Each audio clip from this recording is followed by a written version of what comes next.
I fucking didn't unmute the mic. Good evening, everyone, and welcome back to Prioritise Britain. I'm your host, Hugh Anthony. Sorry for the lateness. You can blame Reece for that. He took like 20 years to get on, and then a lot of technical difficulties, right? A lot of technical difficulties. But we got it all working. We should be live on YouTube, X, Rumble, and Kick, which is quite a few platforms tonight. Let's try and not get banned again from YouTube. We're going to do the Q&As on YouTube as well, and the live videos on YouTube. We won't do the main show on YouTube, because if we do, we are going to get banned, especially if last night's show was on YouTube, where we were going quite in depth about, should we say, the Zionist and Israeli influence over the UK. But we are joined tonight by Mr. ReeceTalking. Thank you, appreciate it, Hugh. Yeah, good to see you, and good to be back on the show. Yeah, really good last time. Had a great time, and yeah, it's going to be a good show again. Yeah, good to do a Q&A, and yeah, hopefully it will be quite a fun time. But yeah, I mean, the when you speak about the government manipulation, it's I wasn't wrong, was I? I wasn't wrong. You were spot on. They banned me for it, whatever. But we're going to do a Q&A tonight. We're going to do a Q&A tonight, so we're going to take in all of your questions. But we also have a little bit more fun, a little bit more community-based engagement tonight. I thought, what would be the best thing to do? How about me and Reece have sat and we have created...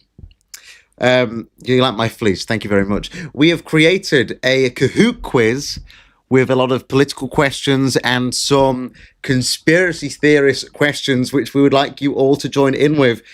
If everyone is ready, I'm gonna load up the Kahoot. So get your phones ready to play some conspiracy dissident right quiz games with me and Reece. You ready, everyone? Hold on, let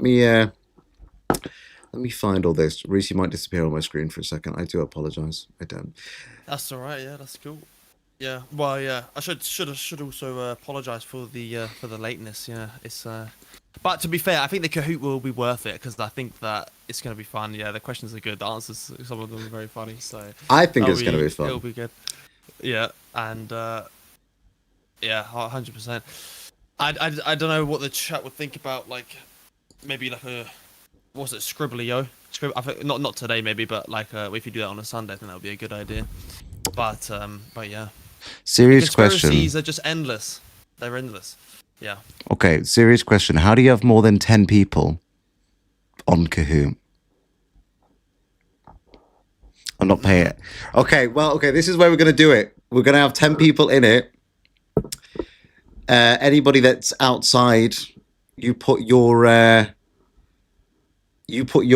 answers in the... Holy shit, you hear the ping? You put your answers in the chat. You put your answer in the chat. Load that shit up. No, not that. Fuck me, I really need a media team for this. We're good, we're good. Wait. Can you guys hear it? Oh, the music. Oh, can you hear it? I mean, I can hear it. I don't know if it's because I'm on Discord, but... Is it a game thing? Bro, shut up. No one's seeing the technical difficulties. Go away with your bot farms on Kick, freak. To be fair, I might as well leave it for the audience, innit? Because yeah, I mean, you know the answers. That was kind of the point. Yeah. Wait, give me a sec. Bro, there's nothing that makes me want to get sturdy like this music. I actually want to start. It's actually banger, right? Okay. Yeah, trust. It just puts me back into college. Pale boys. Oh, here we go. I got it, boys. I got it. No one judge, right? No one judge. Is that it? Oh, what the fuck, Race? This is your fault somehow. Bring the curse of conspiracy. Honestly, I had it all working. Reece comes along, and I ruins it. It's on the thing, you... Hold on. Oh, shit. Reece, you've broken it. Well, this was working a lot better before. I can't hear music. Well, it's because I've not put on the thing yet. It's supposed to, like... It's supposed to disconnect. Okay, there we go. Now it's disconnected. Like, it's literally there. Wait. Kahoot, I'm going to sue you, just so you're aware.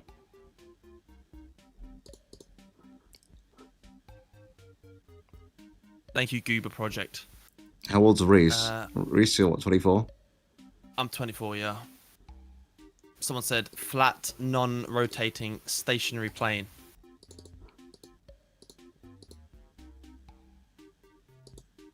Yeah. Is this Prioritise wait. Britain logo AI? No, I don't think so. No, I got it made for me. No, I think you meant the. Do you mean the introduction? Or Oh, the logo? lol. I don't know. Maybe you meant the logo. You can hear the music. Can we see the screen though? Whether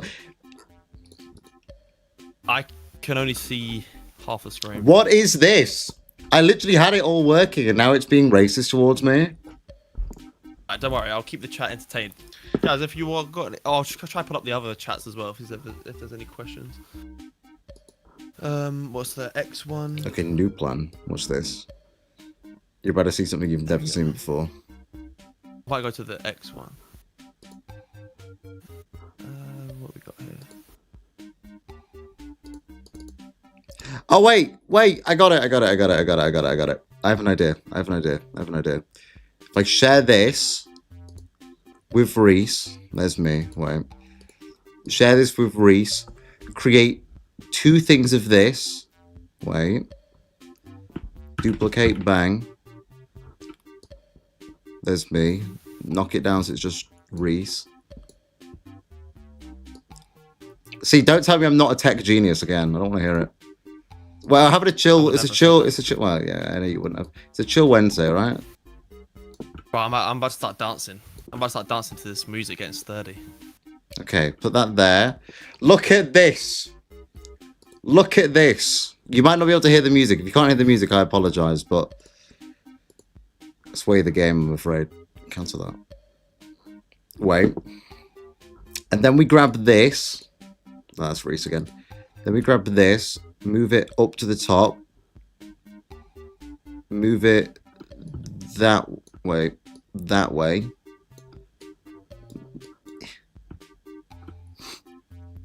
The Republican Irish movement. Someone asked about. I think that might be a bit questionable. I think that there was a little bit in that indicated it might be a psyop. I don't know. That's what I'm thinking of. It's very interesting. They said there were pew-pews, weren't they? Saying that politicians were at risk of receiving it. Okay, can we see the little thing here? I can see your stream is still running. We've paused this preview to save your resources. Okay. Well, that's not useful either. Now I can see it. Oh, it's gone off again. Do I have to, like, be half and half? Oh, it's back again? The pin, the QR code is...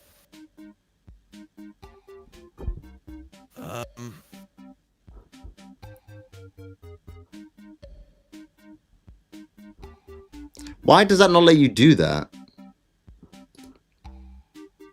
Right, okay. New idea. This is so fucking embarrassing.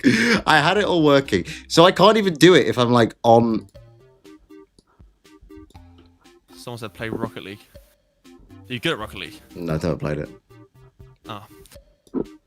Why would I play Rocket League? Don't know. I'm just gonna have to keep... I'm gonna have to keep clicking back on Discord. Okay, there's the pin. Can you all see the pin? Reece, can you see the pin? I'm trusting your judgment. On Discord? On the stream. I can now, yes. Okay, type in that pin. We can have a few people at a time. I'm just gonna have to keep flicking back and forwards. We got it working, right? Listen, never tell me I'm not one to improvise. Never tell me I'm not one to improvise.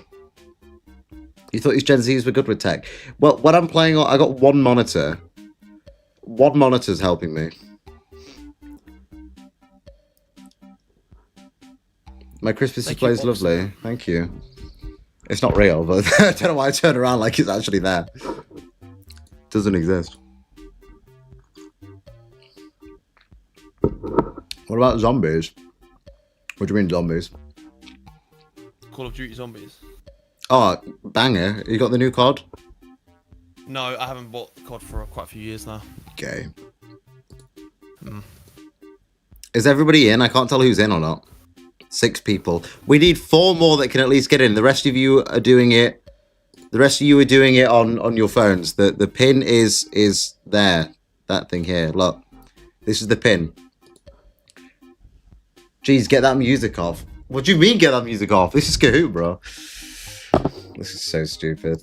This is going to be like the most technical difficulties we have. It's just trying to figure out how to do the Kahoot.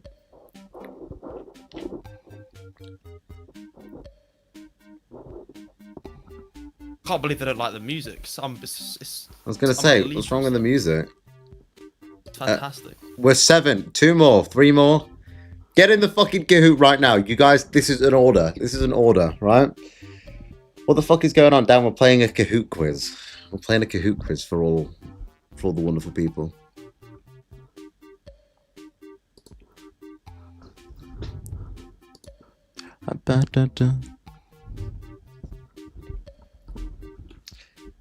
Thoughts on the City of London and its special status, corruption, Britain's banking empire. Well, the thing is with the City of London, it's kind of been removed from the British hands, and now it is just seen as like this big global trading port. And because of that, it's just allowed foreign influence to dominate it. I mean, the part that Qatar owns a massive amount of it. Qatar owns a massive amount of it. I mean, what that tells you need to know, really, right? Which other foreign city allows you to own that much? You love my English accent. Thank you very much, Michael. I appreciate it. Right, we got 10. Hey, 2 more of you. Get in the fucking Kahoot right now, right? Before you all get put up against the wall. Well... Dude, did you see that video Tommy Robinson done about Qatar? The Qatar. Oh yeah, I did. He was mad at Qatar, saying fuck Qatar. I was literally thinking that he could have replaced the word Qatar with Israel in most of the... That's what I was thinking that. I literally I watched it last night. I was like, I could just edit this and just replace it with Israel. It works because they have funded so many terrorist organizations. Turn the music off. What is it with the music that no one likes? All right. Okay, we got 10. We're going to start this one.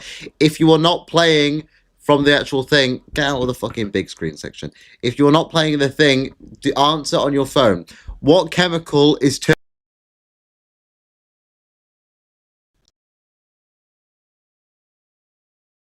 Is it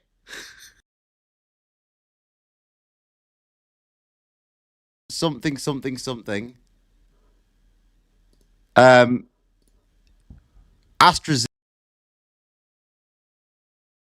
Hey.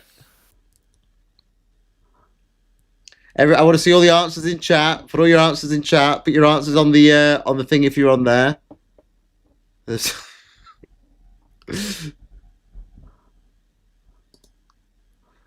Okay, you all got it wrong. It's at. Why only 2 of you answer that? There's 12 of you in here. You can get more than 10, and only 2 of you got that right. No, it's atrazine. Atrazine. It's atrazine. I looked it up. It's not Jewish magic. Okay, next question. True or false? True or false? The bombing of the USS Liberty was an accident. Sounds messed up. What do you mean this sounds messed up? Reese it, Fox. It was for a sec, but I think it was for like 5 seconds from what I heard, and then it kind of came back. But what I will say also is that on the screen, it keeps saying it keeps going off and on. It keeps going. Are we getting Mossad attacks? No, I think it's you might be tabbing out. Oh yeah, I have to click on and off because of the way that it is. Like, look, hold on, I apologize, everyone. I'll just do that. Okay, the bombing of the USS Liberty was an accident. You fucked up, not us. Bro, what do you mean? What do you mean? What do you mean? Okay, you ready to answer? Here we go, guys. True or false? The bombing of the US Liberty is an accident. True or false? I'm not going to answer. 4 answers so far. This is so retarded. That was false.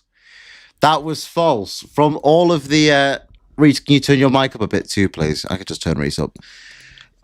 From all of the evidence, all of the people that there on the day, the clear blue sky, it's very, very, very unlikely that was an accident. Instead, it was a diversion to distract from Israel's actions elsewhere, where they were bombing the shit out of other places against international law. Reece, any comment on this?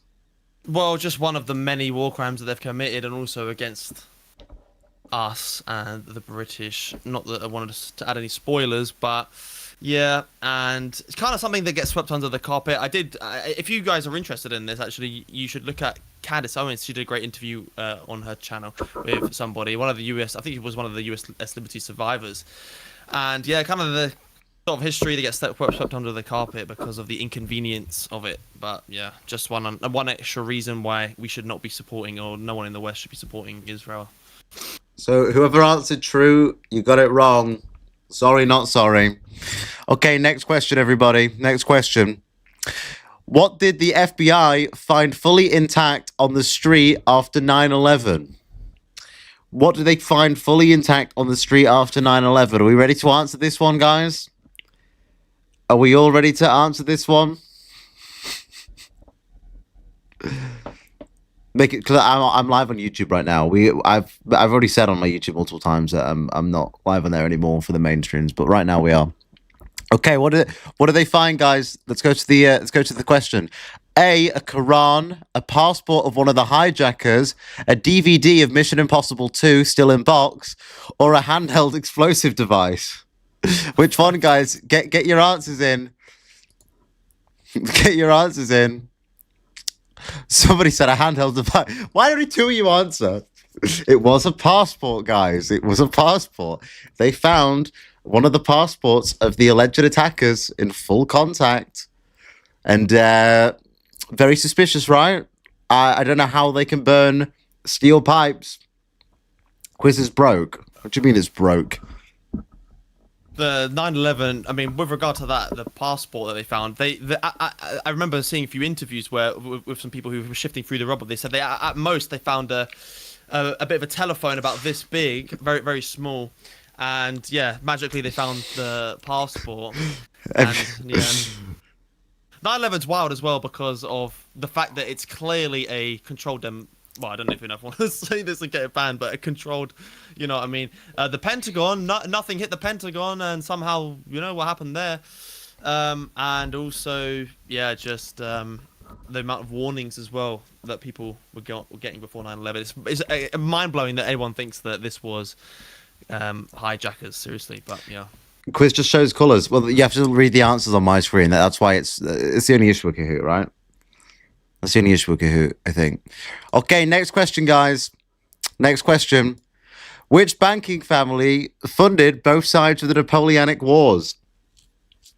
Which banking family? I'm going to tell you that the number one, just so you guys all have a chance, because of the delay, right? That I made this on the fucking riff, right? Listen, this ain't high tech. This is last minute. Number one will be the Monopoly family. Number two will be the Rothschild family. Number three will be the Rockefeller family, and number four will be the Morgan family. You gotta pick the answer, guys. Here we go. Oh, no, actually, no. Swap the Morgan and Rothschild around. Come on, guys. Answer the question. We got 20 seconds for this one. Which one is it? These are easy. Well, yeah. These days they are quite easy. This quiz should be mandatory to pass that exam's true. Isn't this false though? He was never at Waterloo. He had the information when Napoleon surrendered. Monopoly. The Starmers. Yeah. The Starmer family. Only one okay, that was my fault. I fucked up the colours, right? I'm kind of retarded. I'm kind of retarded, right? But listen. It was the Rothschild family. Okay, next question, guys. Which country benefited the most from JFK's assassination? Okay, now I got this one right. I don't know the answers. What order do they go in? I think number one, Somalia. Number two is Pakistan. Number three is Israel. And number four might be the UK. They're your four answers. They're going to be in that order, I'm pretty sure. I remember. I don't know if that's right. Shut up. I remember the first two are Somalia and fucking and whatever the other one was, Pakistan. I think number 3 is definitely Israel, and number 4 it might be the UK. Japan, yeah, it was Japan, bro. Okay, guys, you ready to answer? Here you go. Yeah, I got it right. Fuck you, bitch. I got it right. There you go. Okay. There you go, guys. No, honestly, I'm not a technology guy. Apparently, I play video games and call it a day. How do you have 2 microphones in front of you and neither of them work? I don't know what's going on with this mic. It keeps fucking up the last few days. You think it was a run or something? Okay, guys, let's see what answers we put down. Wow, we all got that one right. Congratulations. Congratulations, everybody. We got one right. We did it. We did it. Okay, guys, next question is true or false? Elected officials have influence on policy. True or false? Left is going to be true, right is going to be false. Are we ready? Very difficult one. I'm sure that you're all going to get this one wrong. Very difficult one. Here we go, guys. This is so retarded. True or false, guys? True or false? I'm noticing a pattern with these answers. It's hard to think of conspiracy theories without finding this pattern. Pattern recognition, right? Mm-hmm. True or false, guys? Come on, get your answers in. I want to see them in chat. True or false? False from Michael.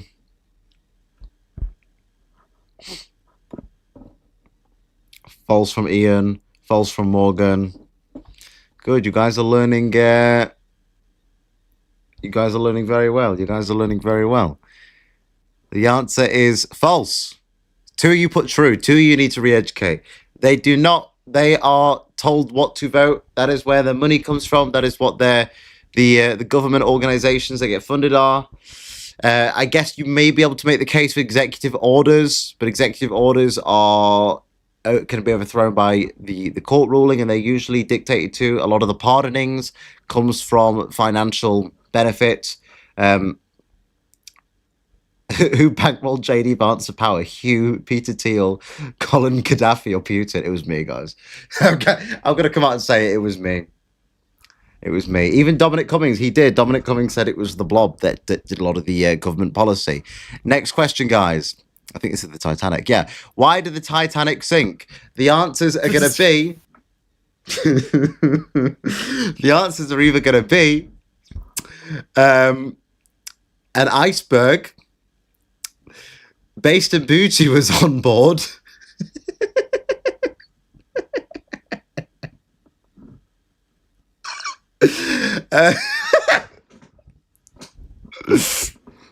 The Based and Booty was on board to make the film or to establish the Federal Reserve. They are they are the answers you can give. Here you go. Here you go. Get your answers in. Iceberg in brackets. Iceberg. Go on, guys. Get your answer in. Why did the Titanic sink? Personally, I think it's number 2. I think it's because Based and Bougie was on board. I think it's because Based and Bougie was on. The Congolese behemoth. Guys, stop being so rude. Actually, Based and Bougie was the iceberg. So true. So true. Somebody clip this and send it to her, please. Okay, whoever said Based and Bougie was on board, you got that one right. It just wouldn't let me select multiple answers. So whoever selected that, you are correct. To make a movie. I love how nobody said because they hit an iceberg. Everybody put a different answer than that. Good. You guys are learning very well. Very proud of you all. Very proud of you all. Based and Beluga.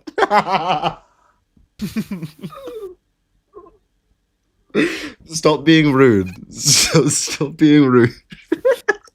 Big and breathless. No, guys.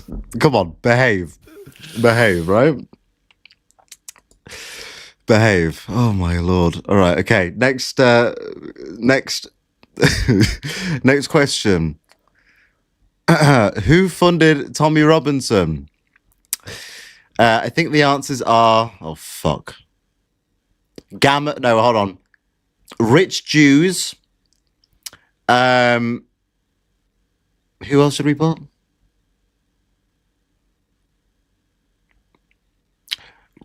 Rich Jews something. Oh, the Colombian cocaine export. Oh, yeah. Gammon. And there was the last one. I forgot what it is now, but it was definitely on there, right? You could do it. Yeah, you could probably say it again when it comes up. Oh, or Gary Lineker. That was it. Gary Lineker. We got who funded Tommy Robinson? Can we get your answer, guys? Very Rich Jews, the Colombian cocaine export, Gammon, or Gary Lineker? I might get banned on YouTube again. Well, to be fair, we're just putting out hypotheticals. You know, maybe they're plausible, maybe they're not. Maybe they did, maybe they didn't. Maybe it's all just for, you know, entertainment purposes. So, both Reece and Hugh are very handsome. Thank you, Michael. We appreciate that. Based on Bougie definitely did not fund Tommy Robinson. Okay, whoever put Gary Lineker, you might be in the wrong place. Whoever put Gammon, you're not wrong. You're not wrong. Defo Gary. Defo Gary. Yeah, guys, it was very Rich Jews. This is true. The Middle Eastern Forum, Rebel News, a lot of the institutes in America, all funded Robinson. They paid Robert Shillman. Yeah, Robert Shillman paid for a lot of his legal funds. Elon Musk, but he's aspirationally Jewish. Yeah, well, he says that Jews are white, so he might as well be Jewish now. Okay, next question, guys. Next question. Oh, this is the offensive one, isn't it?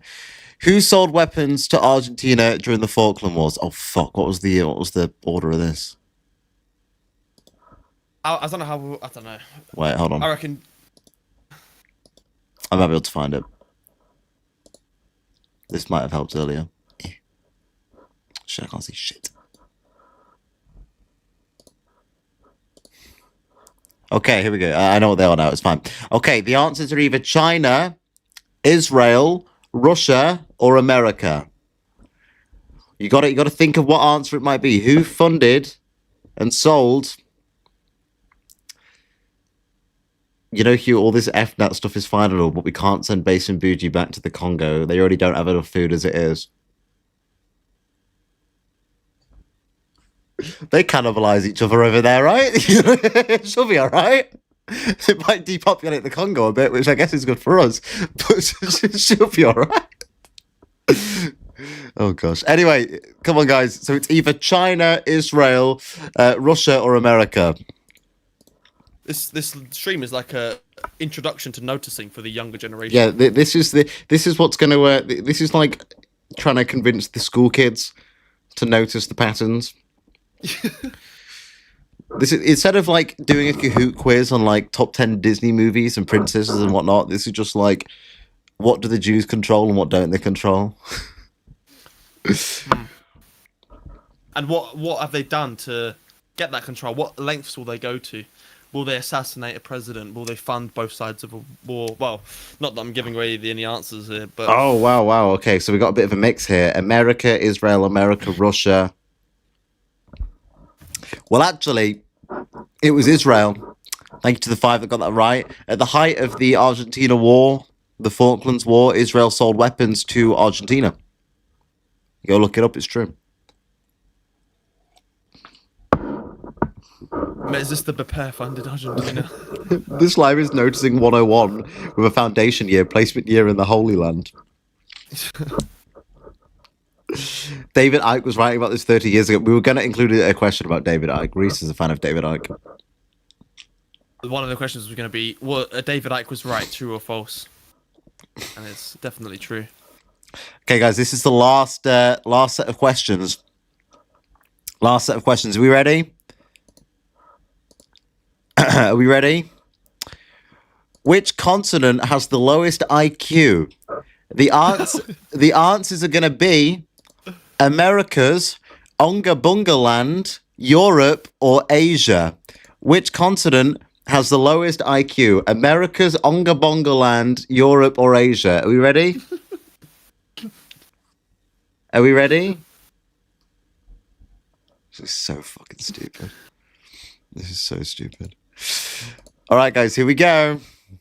Get your answers in. Get your answers in.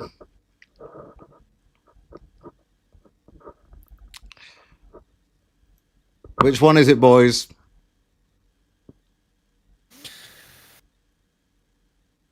Someone said India. Africa. Africa is not one of the answers. Africa is not one of the answers. It has to be America's, Onga Bonga Land, Europe, or Asia.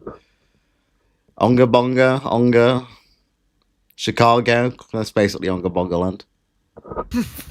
South side. Bungaland. Where we evolved from. Well, that's been disproven. Reece, do you believe in the out of Africa theory? I don't know. I'm more inclined to believe. I don't know. We all got that one right. It was Onga Bonga Land. Congratulations, everybody. Thank you for participating in the quiz. That was a fucking disaster because it would not work. But I think that was quite fun, right? Nah, it was good. Yeah, I think that was quite fun. Where is Onga Bonga Land? So there's this really big area of landmass.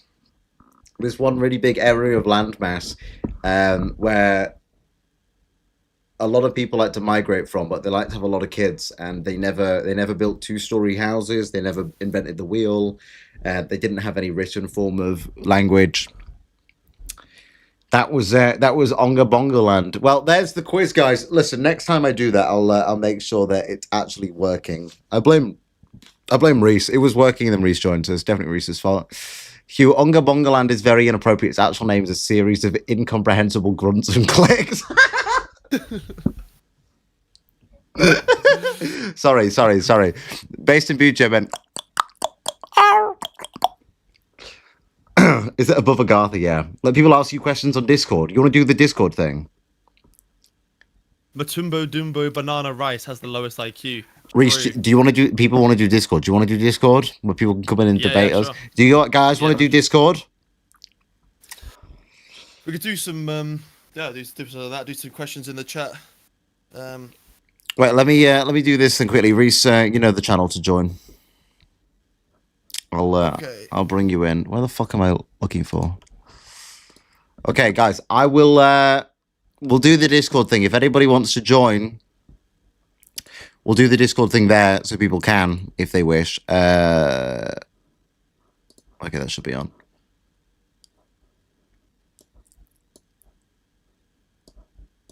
Get in here. There we go.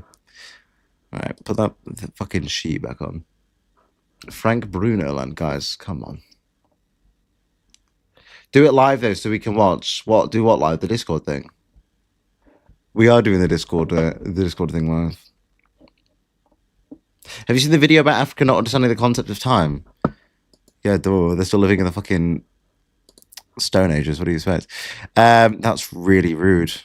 Then again, would you say I'm rude? You know, I heard, I was listening to Matt Walsh once, and he was talking about how when the Europeans conquered the native Indians, it was like time travel. That's how underdeveloped they were. That's how far behind they were in development. It was like they had gone from this one civilization, like literally back in time. They'd crossed this.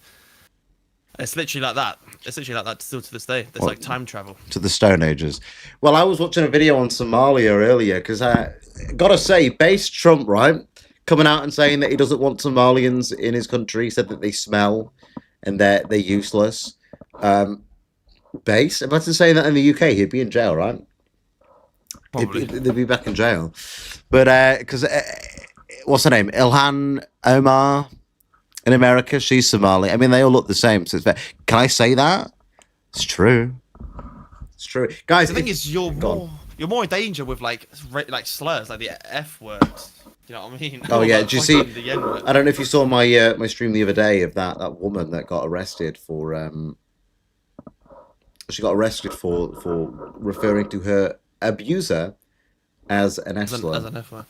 Yeah. I'm gonna put the link in all the chats. Oh, I can't even put it in the thingy. Hold on.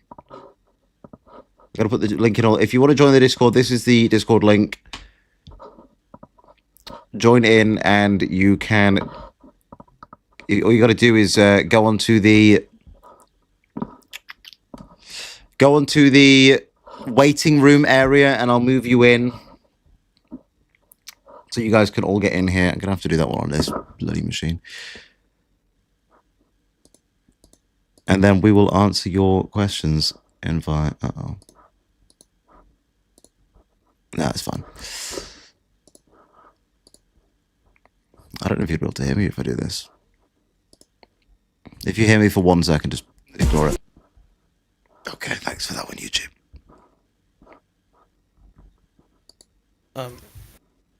One sec. Why is YouTube chat not working? What is this? Hello?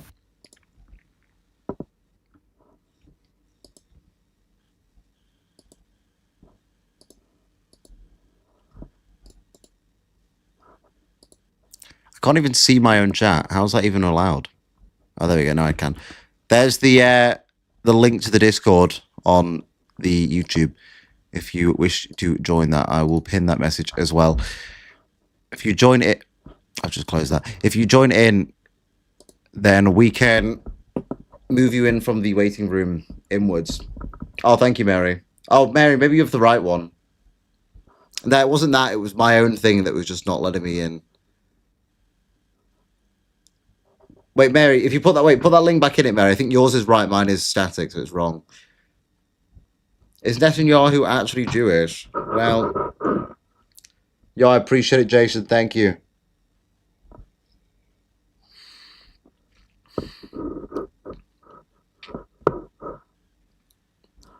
I think you might have the right one. I know what link it just gave me. All right. Thank you very much, Michael. I appreciate it, bro. Salute to you, my guy. You join, but your voice is very recognizable. Put on like an accent. Wait, hold on. I'll pin yours, Mary, because I think yours is right and mine is wrong.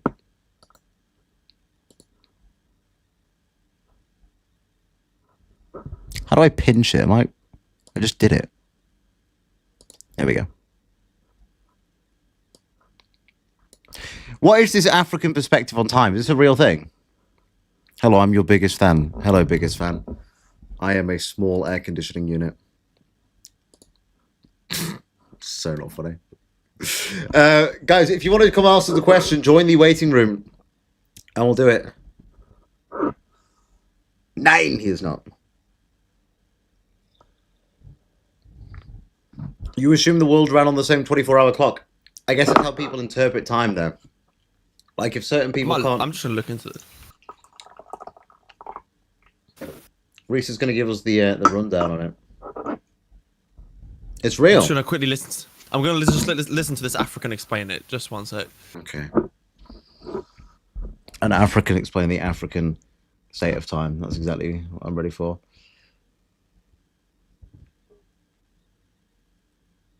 Do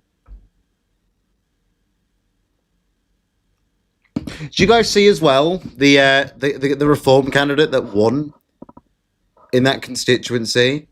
What is that about? I'm not being offensive, but I am. I was like, how is this representing like the party to save the British people, and that's what we get? Really? They view time as spatial rather than constant. I didn't know that. I didn't know that. Maybe that should have been a thing. You know, the thing is, I was having an argument with somebody. I say an argument. It was more like a debate, right? It's why they don't queue. I mean, that would make sense. I was having a debate with somebody about Africa the other day, and they said to me, they were like, Hugh, why do you say there's a difference in IQ? I was like, well, there is. They were like, yes, but what about Egypt? If they ever say, what about Egypt, they've lost instantly. Because the Egyptians are not sub-Saharans. The black guy won in Derbyshire. Yeah, I saw that. But he's a very interesting looking bloke. I'm not being offensive. Well, I am. But he's a very interesting looking bloke. And I just thought, how can reform claim to be for the British people? Like, honestly, and that's who's representing them. Like, come on, brother. Come on. I'm not gonna lie, this African concept of time is kind of valid. Go Like, on. it's this philosopher called Mbiti, and it's like this Mbiti. idea that a year doesn't pass unless the 4 seasons have gone. So, like, it could be 365 days in a year, it could be 390, and it's actually reversed. So the future is the past, and the past is the future, and an event creates time. So time hasn't passed unless an event does, which one event, being a season, for example, and they don't actually. They literally don't conceptualize it. Like they don't have like timekeeping wouldn't be a thing, for example. They kind of just would do things. I think that's kind of what this woman's saying, and it's based on this philosopher called Mbiti. So kind of interesting. I wouldn't say it's maybe not something to be mocked, maybe something to be kind of understood to an extent, because maybe they've got something there that we don't. Is that not just saying they can't plan for the future though? They just kind of live in Kind of, yeah, yeah. that means like a little bit like that. That's kind of just the concept of, well, it is now, and that's not thinking anything. I think the reasons that okay, if you want my opinion, I think the reason Europeans succeeded so much is because they were looking forwards. Like colonialization was so successful because it was not on the present; it was on what could be achieved, and technology is what can be achieved. It's the advancements and innovations of next. I mean, I guess that would explain why Africa never advanced further, because they're not looking further. If their concept of time is just present, then how can they move forwards? Yeah, that's literally what it is. They just live. Their concept of time is present, and they don't think about the next day. Basically, yeah, it kind of is like that. That explains why they never progressed. That explains why they. Oh. Yeah, well, I think that they're kind of like conjoined. Yeah, like it's kind of like a chicken egg scenario. Sort of like, did they fail to progress because of that, or is that because they failed to progress? Kind of like, you know what I mean? Which one explains the other? So yeah, there's like a lack of an abstract future. There's no concept of a distant abstract future. The only future that exists is the immediate. To be honest with you, that kind of makes sense when you think about disproportionate amounts of crime, right? Because if you commit a crime, you're only thinking about what's going to happen the next day. You're not thinking about the rest of your life, right? Whereas I think some people are. I think that's why I think low IQ people are more likely to commit crime. Well, yeah, I mean, like, for us, it's kind of obvious that, like, I mean, I always look at the future, which is why my politics is mainly rooted in, like, what comes next. People always say, it's like, Hugh, why are your politics so, like, why do you care about what happens when you die? I'm like, because the future matters more than the present to me, because the present I can't control as of right now. But if we can start planning ahead, and again, I think this is why Europeans have been so successful for so long, is because we have been able to plan ahead. Yeah, in Europe, you can't grow food for several months of the year. You have to plan ahead, sort food, and have impulse control. Well, I guess survivability also goes into it.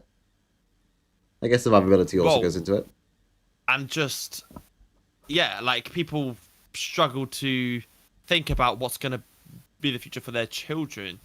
And I think that that's kind of a testament. I think as we've got dumber, we've become less concerned about the future for our children. And as we've become, more docile, we just, don't care. Whatever it is, what it is. Kind of like a live and let live type of mentality.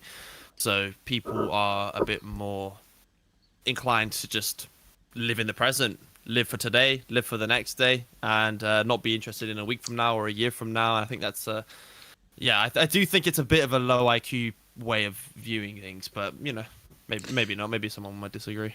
Right. Well, let's get the first question in from Vrilmaster 2. Hello, Vrilmaster. Welcome to the stream.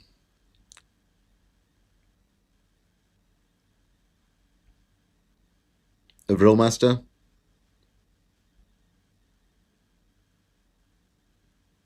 Vrilmaster, your mic is on mute.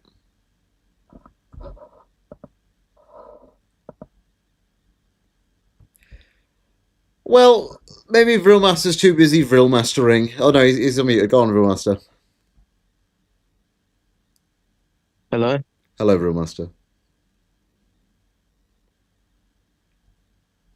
I want to say, I got like banned from messaging. So if someone messages me watching this, I can't reply. Sorry. Okay. Got banned like a day. So don't try and message me because I won't reply. Okay. What's your question? Don't have one.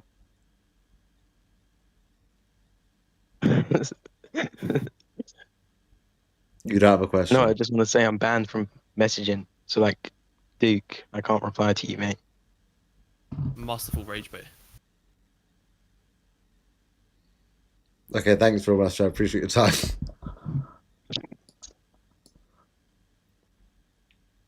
Masterful rage bait there.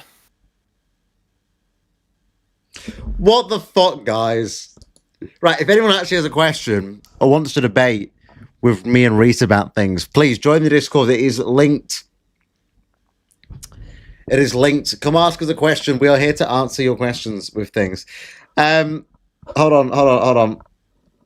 Hi lads, just a quick question. As a mixed race British born bloke who loves his country, still serves it, and I'm welcome to live in my own home, the UK, I'm genuinely curious.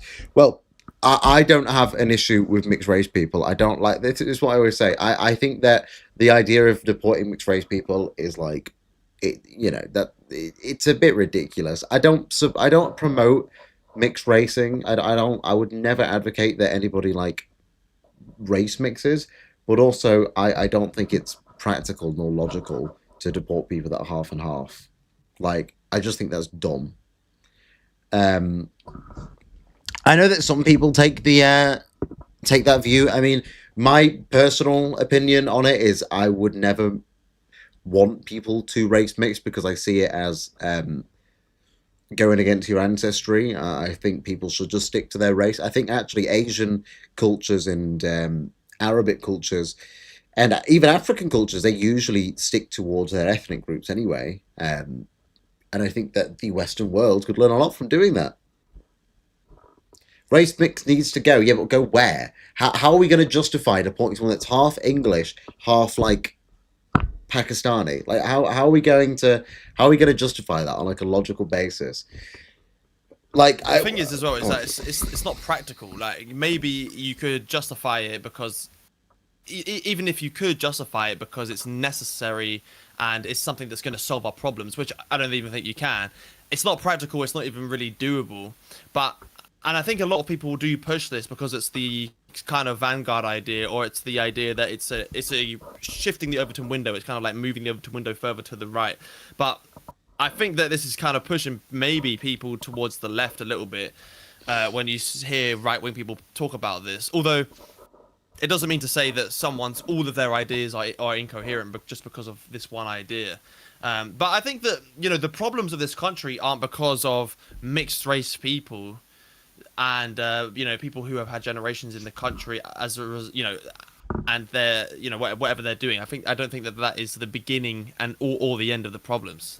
That's what I would say. Like, I'll say this: I don't want to end up like Brazil, where there is not an ethnic group. I don't want people to race mix. I don't want to lose our ethnic group or like mix it up. I think that's bad. In an ideal world, it never would have happened. These people. I mean, this is why remigration is so beneficial, because if these people aren't here, then you can't mix with them. Then idiots can't get drawn into relationships with different ethnicities and ruin their bloodline. That would be my take on it. But the thing is, I would ban anyone that's mixed race. I'd ban from our politics completely. You can't vote. You can't be involved in our political system. I don't think they should, because again, a lot of people that are mixed race, they usually pick a side. So like a lot of people that I know personally that are like either like half like African, half English, they usually will pick their African side, because I mean it creates an identity crisis where these people they're either not white enough, or they're not black enough, or they're not whatever enough, and then they usually pick a side. Because they're built up in a white society, they will rebel against the white society, and they'll usually go with their ethnic side. From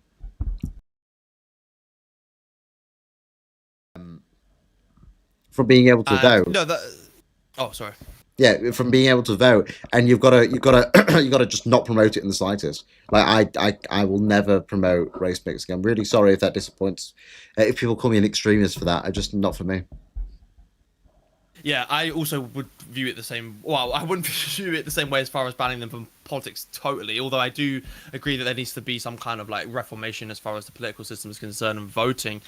What I would say is that it is unfortunate. It's kind of just one of those unfortunate situations where people, as Steve Law said, are kind of categorized as an other.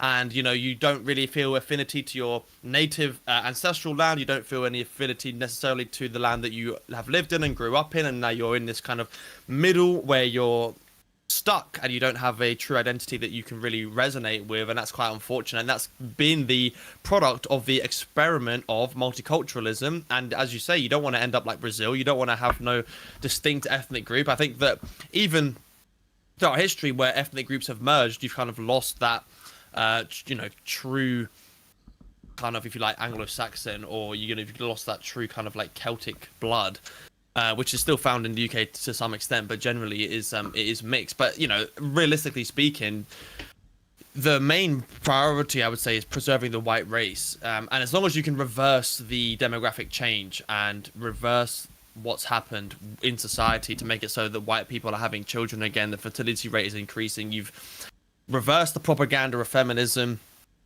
and you've kind of won the hearts and minds of the people to get them sympathetic to this cause and get them to understand that this is at least close to a genocide, if not an ethnic cleansing, and that things like the Kalergi plan aren't a conspiracy theory. You know, that's what's going to change and push your, you know, race in the opposite direction, I would say. So yeah, I mean I'd say that you still do find like the Celtic blood quite predominantly in people, or like even like the Anglo-Saxon blood. It is still dominant in this country, and it should remain that way. Like, we can't let our blood be tampered with. And I think race is really important, and that we do need to promote. I mean, white people globally are being annihilated. I said this yesterday on my stream. I said that especially since the end of the world wars, there has been a massive push to dwindle down the white race as much as possible. And you can see that through the stats. We used to be 30% of the world, now we're 8%. And like, that is happening throughout the world, especially throughout the Western world. The Western world will just benefit from sending these people back. And I've said many a time before, our best kind of migrants into this country will always be Europeans. They will always be people that have a similar culture to us, because if people want to understand or admit it or not, culture is downstream from ethnicity, which is downstream from race. Like, it is all part of it. Like, you have to understand, like, just for example, somebody that was born in Pakistan, their culture from their birthplace will be massively different to anybody born in Europe. Because if they were anywhere near similar, the world would have all looked the same throughout it. Put it like this. Why, wherever Europeans have gone, have they created a country that represents European culture? Because it's downstream from who we are as people. Exactly. And that's why multiculturalism doesn't work, and that's why it's a lie, and it's only talked about to hide and mask the fact that we're being ethnically replaced and genocided. The only reason why they call it diversity or they call it multiculturalism is to mask this fact and to kind of make it virtuous and make it seem virtuous. Like, oh, well, it's multicultural. Don't you want to have your, you know, like Piers Morgan, great example. Hey, man, I want to stuff my face full of curry. Don't you want to have this nice curry? You know, well, not really. I actually don't give a fuck about a curry. You know, if I'm surrounded by foreigners and I don't feel like I even have a country anymore, and I don't even feel like this is even where I'm supposed to be living.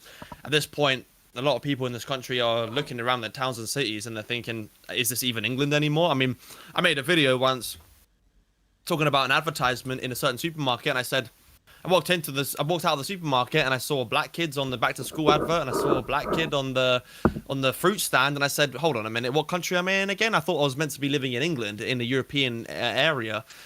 Which would be a white place. Why is all the adverts black? Why are the people around me black? And you know, foreign? I feel like I'm in a foreign country, and that's the way people are feeling now. And the multiculturalism and these other ridiculous buzzwords are just there to convince you that it's a virtuous thing, that you should lose your gender, you lose your ethnicity rather, lose your people, lose your culture, and lose your heritage. So. No, I mean, this is completely true. I mean, a report came out a few months ago saying that in 52% of all advertisements, there was a black individual, even though they made up 4% of the population. That is being pushed on us massively to try and accept the fact that we are being replaced in our own countries. I mean, the fact that by 2040, anybody under the age of about 45 that's a white Brit will be a minority in this country. And I've said this before, and people need to understand, again, looking to the future, once the boomers die out in this country, which are predominantly white in the UK, we are going to be left with a situation where the new generation, because of the declining birth rates, because of the massive amounts of migration, because of the horrible budget ideas, like allowing a load of foreigners to gain 70 grand disposable income basis to have 6 kids and live in a nice house paid for by the government, you are going to end up with a younger generation that is being replaced. So as the boomers die out, we will then become replaced more rapidly. And it's weird when they introduce things like COVID that sweep through nations and kill off all the old people. And then what do we see since then? What I'm actually really interested in seeing is the census in 2031, because not only did we have the Boris wave, all of the COVID deaths, which was predominantly old people, killed off so many of our native people of this country. I would love to see what those deaths have done to our population. 100%. I mean, I think it's going to be crazy what happens when there's a sudden shift in the demographic as a result of it's like a very top heavy demographic sort of makeup that we've got. All of the white people, or most of them, are older. We've got the younger generations. It's much more diverse. Even in white areas, I'm even using the words diverse myself. It's much more it's much less white, right? And it's extremely top heavy. So in a couple of decades, as you're completely right to say. And yeah, they, push these viruses, and they push the flu jabs on people, and they say get flu jabbed, and that just increases the amounts of flu cases. And they are deliberately trying to kill off the old people as soon as possible. And I believe, I've said this before, that when the old people are dead and they're gone, a lot of them are living in obviously residential homes, like care homes and things like that. They're going to just put the foreigners in there, and whether they're illegal or legal, and they will literally be replacing us, and they're going to be working as well. And it's going to be great for the state, because there's going to be a lot less people taking from the state, which would be in the form of pensions, and there's going to be a lot of people working for the state in the form of these illegals or legals, and they're going to be working for cheap. And yeah, it's just 2 birds with 1 stone: cheap labor and replace the white race, and commit your ethnic cleansing / genocide. And yeah, I think it's going to be crazy, because we hear a lot about how well England or the UK is 85% or 75% white British, and it's going to only take maybe 20 years, if that, for it to be under 50%. And when it's under 50%, then you're pretty much gone. You're done at that point, especially if you've got an economy. So this is something urgent that needs to be turned around as soon as possible. What the fuck non-binary mean? I'm not non-binary, don't even say that. Just a few comments. Culture can never be wholly disconnected from ethnicity simply because you will always be more interested in cultural practices of your parents and grandparents than anybody else. This is very true. I mean, for example, very, very small, cultural difference.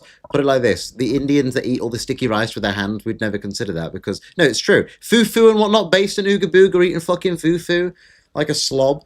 But, that is a cultural practice from their ethnicity. We don't do that. I don't do that. Do you do that? I don't do that, and I kind of was thinking to myself, if you're eating like that, I find that to be just third. I just look at it and think third world. Like, maybe it's racist, I don't know. I just see people eating curry with their hands, and I just think you are the third world. So I don't know. So you're doing better than George Floyd then? I don't know. That guy's been sober for quite a few years now. Some people say, sorry, just on that, some people do say that George Floyd was a crisis actor. And George Floyd, he also died. If he wasn't, he died from a fentanyl overdose. So yeah, we're doing better than George Floyd because we don't take fentanyl. So yeah, it's not for me. Thank you very much. Hold on, I saw something here. To a native Englishman, Stonehenge is something your ancestors built, and which many generations of your ancestors since have looked up upon and wondered about. To a non-native, it's just a pile of rocks. I think that's true. I mean, I think about it.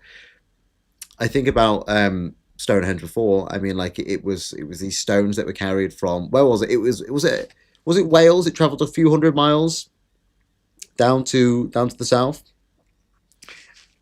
How does that even work? That would just matter to us. It's a lot of things. But then again, I think it's personal to them. I don't really think I'd go to Africa and look at some broken down lighthouse in Somalia and be like, wow, that's amazing. I'd be like, that's a shithole. It's just a pile of rocks stacked up together. They'd probably think the same about the stones. In all fairness, they'd probably try and eat the stones, but that's offensive.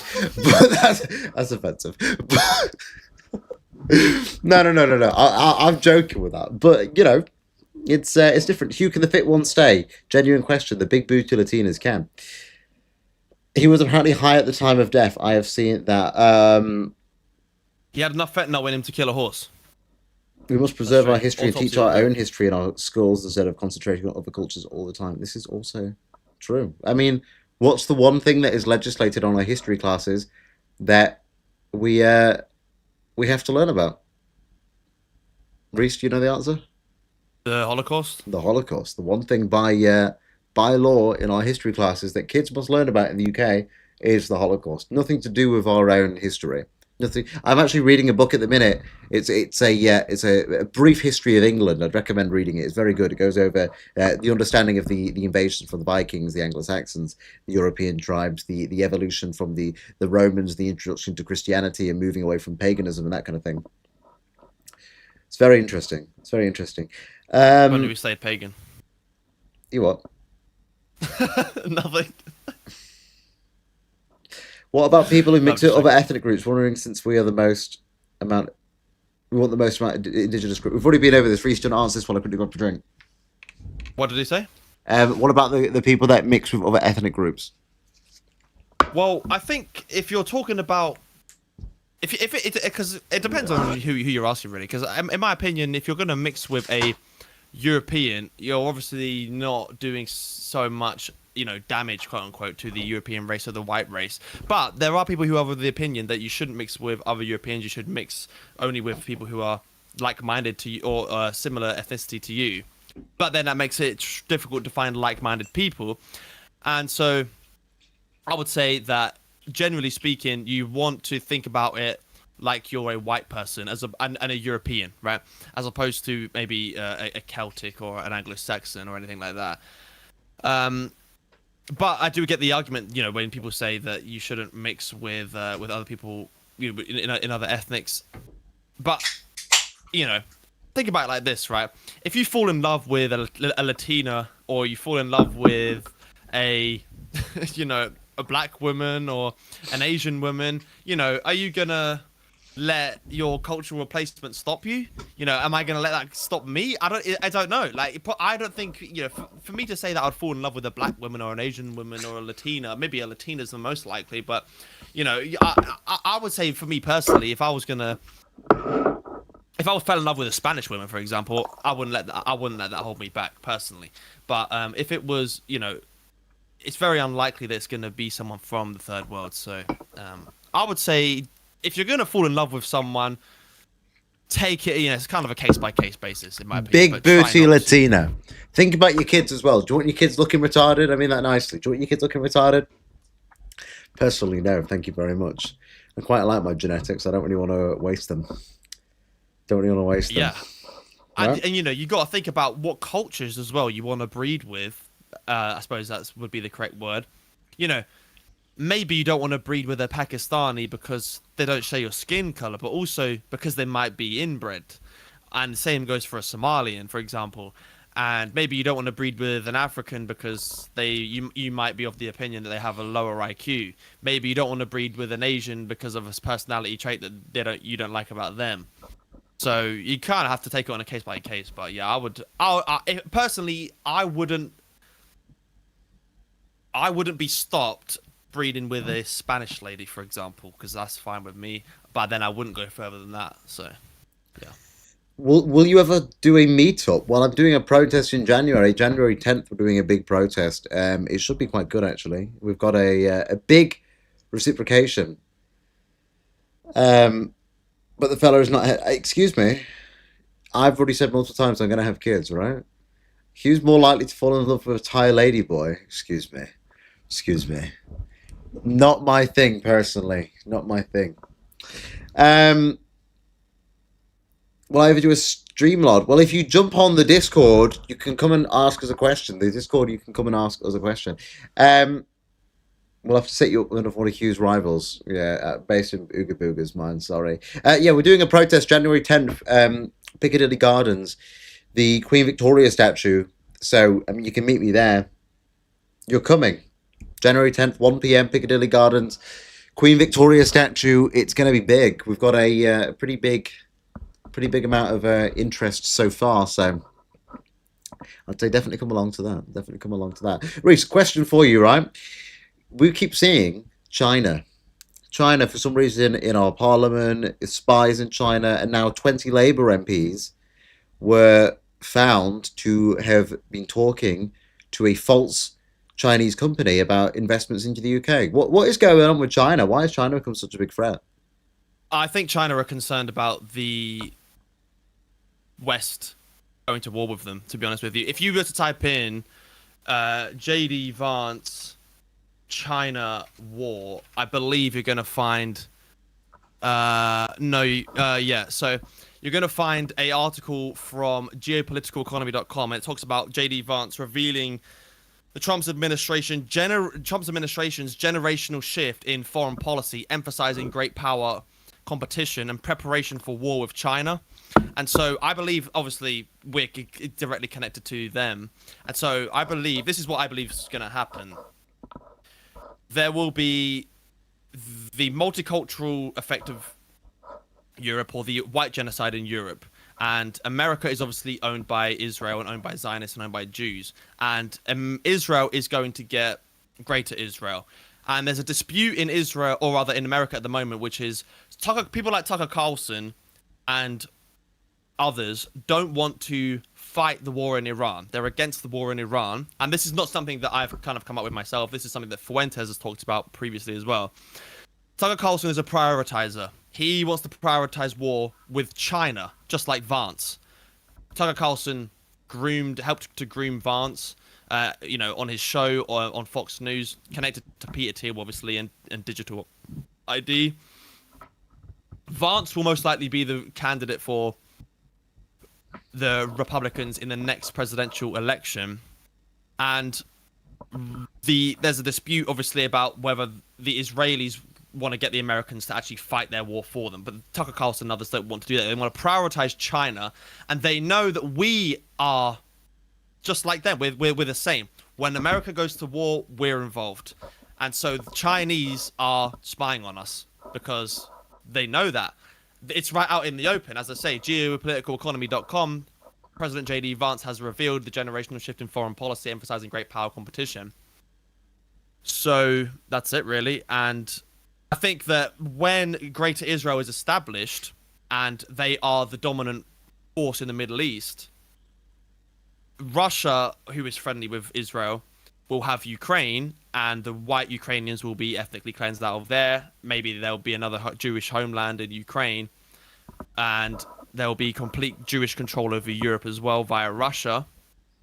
And America obviously will be controlled by Jews, and then they're going to take on China, and then China will be, that's it. That's that. So I think that's what they're doing. I think that if there is World War III, it will be the West against China, and it will be obviously connected with Israel. And what I would say on top of that is that the wars that America have waged, for example, against, since World War II, for example, North Korea and Iran and Venezuela and a couple others, I believe what they all have in common is that they don't have a Rothschild bank, a Jewish-owned bank. So I think that they're looking to get a bank in China. Someone can correct me if I'm wrong. If China don't have some kind of Rothschild bank, maybe they do, maybe they don't. But I do believe that that's what they're going to go for, is war with China.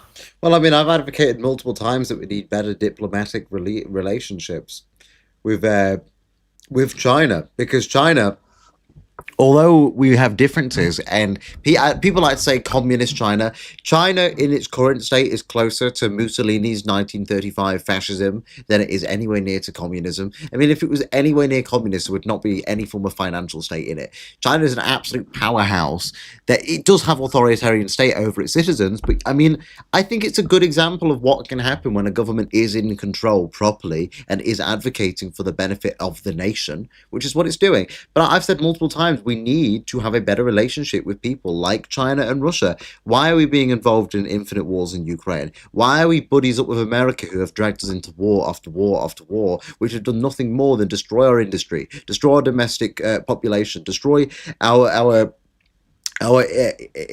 complexes here and our banking here. It destroyed the pound, right? The pound has gone. If you look at where the pound was before the world wars to where it is now, it's absolutely flatlined. Like it's terrible. Why are we buddying up to these people that have dragged us into endless amounts of rubble for decades, rather than daring to maybe step out of line a little bit and say, hey, maybe we don't need to draw this red line next to China and Russia. Maybe we should be better friends with them. If you want a passive future, maybe having better diplomatic relations with the people that will nuke the shit out of us is a better way forward, rather than Ukraine. What has Ukraine got to answer for? What, some gay Jewish guy that used to be an actor that is a complete dictator, that is just sat in power and refuses to back down, refuses every single peace treaty because he wants more and more money and to shove more and more men into a meat grinder? Not my thing. Thank you very much. Why are we best friends with him? Because it's the Western thing to do. This idea of the Western thing to do has dragged us into wars in the Middle East with America to help grow Israel, basically. It's dragged us into infinite conflicts in Eastern Europe. For what? We don't have anything in common with China, but it's not about having something in common with them. It's about having diplomatic relations with them. I'm not saying we need to be best friends with China. I'm saying we shouldn't draw a red line on them continuously, because it's just harming us. It's just harming us. Yeah, and the thing is that I agree with that. And then you've also got to think about the amount of students that come over from China. I mean, we went to what was it, Cambridge, and we saw so many East Asian students. I mean, a lot of them are obviously Malaysian or Korean. Maybe, I don't know if they're Korean or anything, but maybe a lot of them are probably Chinese. And you've got to think to yourself, where do you find these kind of spies? Where do the spies come from? Do they come from the universities? And if so, should we be allowing these people into our universities? Do you know what I mean? And if we are allowing them, I don't know. I don't think that's actually a good idea. I think that, you want to maintain relations with them. But if there's if there's an information war constantly taking place, the same thing with America, why would you allow these people into your institutions if you're then just going to send them back? Maybe we're not going to send them back. Maybe we're going to keep them here and then they're going to be informants. I don't know. But yeah, I mean, maintaining relations with countries like this is extremely difficult when you're in a country that is just a Rothschild banking dynasty, which always makes more and more money and is always desperate for more money and is always desperate for more war. And so, yeah, I mean, it's a tough one. When you got the Chinese spies in Parliament, I just think this is just going to keep happening. I think we're probably going to see more of these. We're going to see more Chinese spies in Parliament, and you're probably going to see it in America as well. And what this will do is it will lead to some sort of cold conflict between the West and China. And so, yeah, I think this will probably coincide with the whole digital ID thing. Maybe it will be a bit of an excuse for digital ID because, or at least maybe for people accessing Parliament or anything like that. So, yeah. You know what I also find very, very bizarre, right? What's the one country that does not have this weird, red line with China, even though they have the Western values? Israel. Do you know how many times Israel has sold over intelligence to China at our expense and America's expense? They've been selling the plans and the blueprints for our weapons for decades. This is on record. You can go and look it up. I mean, let's put it like this. Even during the World Wars, the Jews inside of the Palestine area at that point in time, which were the Jewish controlled communities, were selling information to Russia about America and the Western allies. And look at them now, right? Why, whenever we see the issues, is it always China has an issue with the West, it has an issue with America, has an issue with us. There is no issue with Israel. Even Russia doesn't really have an issue. They condemn the actions of Israel that Israel is committing in the Middle East. However, they still, in secret, take details of them. They still trade information between each other. They still have those diplomatic ties. How does that even make... We're supposed to be allies. Go on. Well, as I say, I do believe that Israel is a big trading partner. But then again, it doesn't really make sense because we are a big trading partner of China. And so is America. So that is actually quite difficult to understand. I agree with you. And what's even more difficult to understand is that Russia is pro-Israel. But what I will say is that China, and this is kind of even making it more confusing, but China is against Israel as far as the existence of Israel, as opposed to like Palestine, because they have actually condemned before the settlements. But and then, as you say, so it's like, but they have this kind of like relationship, and I would say, I don't know, maybe it's the trade, maybe it's the money, maybe it's necessary for Israel. You know, I don't know, it's difficult. Maybe there's a maybe there is a Rothschild bank in China. Maybe I could take a look at that. But yeah, it is quite hard to understand. I just think that when it's relating to spies, I think it's just war. It's always about war. It's how the Cold War began in the first place between us and Russia. It was actually Jewish spies operating out of, you know, coming from Nazi Germany or Soviet Russia, trading secrets, giving information to America. That's how the CIA was actually formed in the first place. So yeah. And I think as well, what we don't actually ever talk about is the amount of Mossad agents that are working within our intelligence agency. I mean, like we quickly briefed over it earlier with the whole Jeffrey Epstein, Ghislaine Maxwell, and Robert Maxwell. But if you actually look at it, that is only one example. Think about how many people are working as triple agents for these industries. We keep seeing it with Chinese spies and Russian spies in our government as well. But what we never actually honed down on, how many Israeli spies are in it. This is what I've always said. Is one of the big issues is with Israel is because Israel is the only country that plays on an ethnic tie through people throughout the world.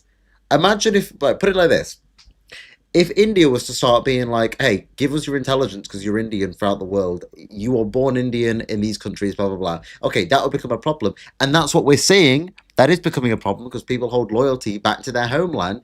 But Israel, which is demanding that Jews must return back to their homeland land, it's saying that this is your home. You have the right to return. You work for us. They've been using this ethnic tie for decades. They were using this ethnic tie during the World Wars for the information. They were using this ethnic tie for the Apollo affair, which was a guy in Pennsylvania that owned one of the big factories that hosted one of the nuclear sites, and they stole, I think it was like £200 worth of weapon-grade uranium.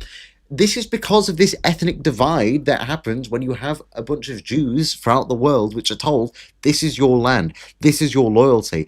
But because it's a religion that is based on an ethno-religious idea of the Holy Land, you're the chosen people, these people are Gentiles, it puts you on a superiority basis. That is a massive danger to the Western world. And nobody is willing to say it. Nobody is willing to say it. That is a danger. An ethno-religion that works the way that Judaism does, that teaches people they are worth more than me and you because we are Gentiles, to the point where they're willing to steal weapons, steal nukes, trade information, spy on other countries, and when they get away with it, who was the guy in America that was selling a load of details from America, and then he ran away back to Israel? He was prosecuted, but they let him go, and now there's an airport about him in Israel, and they praise him for it. I think his name's Jason something. He's a perfect example of, he was born somewhere else. His ties will always be to his religion because it's an ethno-religion. That is the truth, if you like it or not. And I said this before. I think low IQ anti-Semitism is a little bit gay. Where I'm not going to say every Jewish person is bad because I don't believe that, but I think that it's dangerous to have an ethno-religion that allows people with tribal. And people go, but you're just saying blood tribal anti-Semitic tropes. Okay, there's a reason why they're still applicable today. We don't hate people. I mean, Reece and I don't hate people. I'm sure that neither of us hate people. But I can also recognize that's a bad idea. That's very dangerous. That is putting us in a position where you're having an entire group of people that are going to always work against your national interest, and that is threatening your national security. I mean, it's not like we just wake up one day and think, you know what, I'm just going to engage in some age-old anti-Semitic tropes from like hundreds of years ago. It's a recurring theme for a reason, and the reason, as you completely correctly point out, is that they have a superiority complex. And what's mind-blowing to me is that they throw around the Nazi term of the white supremacist term. Well, what's a supremacist? You know, I mean, a supremacist is someone who believes that their race is better than everybody else's. And if I were to tell you that, hypothetically, that whites are the chosen people from God, and that everybody who isn't white is goyim and an animal and a beast, and we can rape the women, well, that would be a white supremacist. And so the irony of calling someone a Nazi is unbelievable. And so yeah, and the just call it some kind of like anti-Semitism to say that Jews have power over the world is ridiculous, because in the time you were just talking, I thought, yeah, I'd look up if there was a Rothschild bank in China, assuming that there wouldn't be. No, there actually has been a long-standing presence in China since 1953, which is mind-blowing to me. And it's like, okay, so cool, so let's say there's a war between America and China, we're just funding both sides, the Rothschilds of the war. Shocker. I'm absolutely bamboozled. I would never have thought.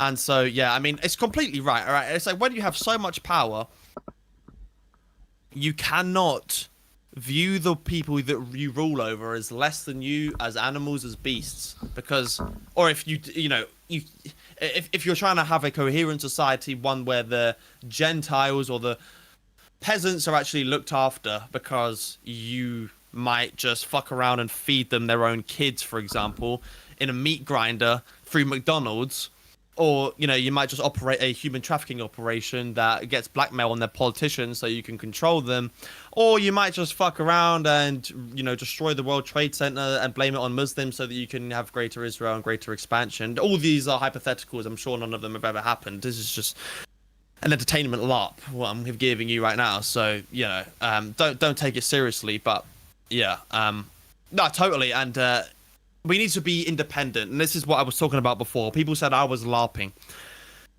I said total remigration shouldn't be the vanguard idea, because it isn't practical. It isn't possible. The vanguard idea should be a colonial, power-hungry mentality where you take back control of your media, your politicians, your banks, and your institutions, and you become sovereign. You become a nation that is independent of any Zionist colonial expansion that we see currently in the Middle East. The only reason and way it's possible for Zionism to exist is for them to be a parasite on Western countries, take the money and take the resources, and win the hearts and minds. I mean, that's what they're doing. They're winning the hearts and minds of Christians or even non-Christians to say, hey man, Muslims bad, and it kind of has to be the opposite. We've had this Jewish media this entire time that say Muslims bad, and we need to have independent media that has a little bit of, okay, Jewish power, a little bit not going to benefit us completely, because they're just benefiting themselves. They're tribal. You could argue that they're the most tribal group of people out of in society. White people you could argue, are the least tribal people in society, and it needs to be the opposite. We've been told not to make white groups, right, and not to identify with your race, but we need to start doing that, and that's going to come with breaking down the media, I would say. So, well, I mean, and put it like this, right? Like, as much as everyone rants and raves about Muslims and Islam, imagine if there were Jewish communities, not Jewish, sorry, Muslim communities where they had their own ambulance service. I mean, people already rage about Muslim-only schools, and I agree there shouldn't be any Muslim-only schools in our country. But imagine if people were to rant and rave about Muslims having their own ambulance service, their own police service, that kind of thing. It'd be all over the headline. Tommy Robinstein would be all over it, right? Mm-hmm. I always give myself an extra few percentage. Tommy Robinstein would be all over it, right? What if I told you the Jews already have all of that in the UK? They have their own ambulance service. They have their own police service. They're community-led, and they work with the police. Who else has that? Literally, who else has that? And we ignore that, and I'm like, you are creating your own enclaves. We talk about all the enclaves in places like Allen Rock and Tower Hamlets, and we say that's a bad thing. I'm really sorry, but it's also a very bad thing for there to be Jewish enclaves as well. There should be no enclaves. You are in Britain. It should be the British people, the actual British people, not some Somalian with a passport that's now running for reform, but it should be the actual British people. And there should be no enclaves of different ethnic groups that are dividing our societies and having their own ethnic wars on our streets. And that's exactly what the issue was outside of the synagogue the other month in Manchester. That was an ethnic war, a religious war on our streets by two groups of people that should be in their own homelands away from us anyway, so we don't have to deal with that kind of issue. I agree. What was the Reform Party candidate? What did you say that about a Somali? Well, I don't know if he's Somali. He's definitely African. He won last night in Derbyshire by 23 votes, I believe. He's. If you look at it, I put it on my X. I've been tweeting about it today. I basically said, "Oh look, Reform are running in Nigeria now. It's just some like African guy that's leading Reform, and everyone's calling him a patriot. You've got all these Reform idiots going, this guy's a patriot. I'm like, he's not even the same as us. We're different people. Imagine if like." In Nigeria, some white guy was like running with like the most like right-wing party in Nigeria, the most like nationalist party in Nigeria. You'd be astounded. You'd be like, what is this? This doesn't make any sense. It's not representing the country. Unbelievable. Yeah, I've just seen that. And I don't really think that this guy's going to be very strong on immigration. And it's just another sign that Reform UK are a complete and utter Trojan horse party and cannot be taken seriously. Can they, not to be rude, but can they stop picking the most ugly Africans as well? Like, I'm not being an arsehole, but come on. I find it. I do find it to be quite humiliating. It's like a humiliation ritual a little bit when you see Kemi Badenoch, one of the ugliest Africans that maybe they could have given us, and she's up in, Parliament showing dissent to Keir Starmer about his budget. Fake dissent, by the way. She doesn't even give a fuck. None of these people really care. And she's just up there, and it's just this. You got this white prime minister, worst we've ever had, and now you just got this. You got to watch the dissent. You got this African now to say what you want to hear. It's like I just find it to be patronizing a little bit, and maybe I've got some like white superiority complex. Maybe you could say, I don't know, but it's like and Reform UK. I just think there is an argument to be made that the politicians or the people in these high up seats should be of the English ethnicity. Well, I don't even think it's controversial. I don't know why it's controversial. My friend Lucy Y, I mentioned this yesterday on the show, but my friend Lucy Y is being attacked relentlessly, and it's opened up now a national debate about should there be anybody that's born outside of the UK that is ethnically not the same as us in Parliament. The obvious answer is no. Why should a Pakistani be in our Parliament anyway? And she's been called a racist. She's been hounded. They're trying to get kicked off of Talk TV. They're trying to get kicked off of let them. I say good. Honestly, I think I don't know who this woman is. If she's gonna get kicked off of Talk TV, I think that's a good thing, because what happens when these people get kicked off these fucking platforms? They become bigger and they change the media, and this is what people need to start doing. They need to start. This is a woman. This is what annoys me. It's like it's always these women. It seems like that go and make these ballsy statements and say this shit. Right? It's never the men. Why don't you know what I mean? And it's like, yeah, facts. I completely support that. You know what I mean? Bro, I said it and I got banned from Talk TV, right? I'm banned from Talk TV. Well, apparently I'm a self-described Nazi, so I'm not allowed on Talk TV anyway, which is dumb. But how does it even make sense? It's so obvious. I'm like, I'm sorry, but a Pakistani should not be in our parliament. People go, yeah, but what about Boris Johnson? Boris Johnson is ethnically English. He has a very small amount of Ashkenazi in him, but he's mainly, well, it's in the nose. You can see the nose, right?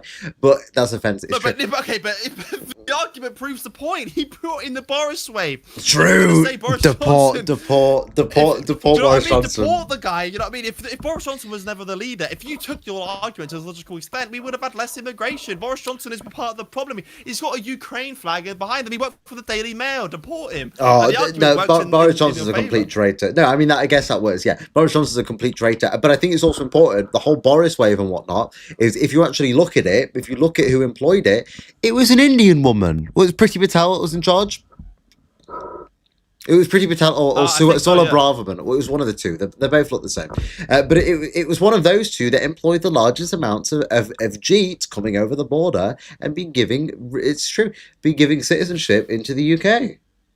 And I'm like, what? Yeah. I just think I heard that before. I heard that Boris is foreign and he's point proven. You know what I mean? He was the one who was bringing in the Boris wave. No, people. It shouldn't be anyone unless they are ethnically. I mean, what? So this Reform guy wasn't born here? It was Patel. I thought it was Priti Patel. No, he was born here. And that's what people keep saying. He's born in Derbyshire. You can't deport him here.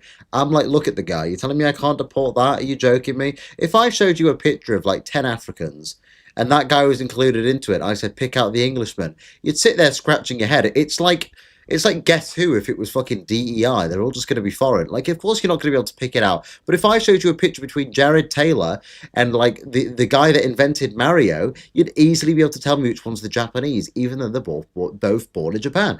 I don't understand why people cannot comprehend that just because an African is born in Europe does not make them European. Yeah, and these people...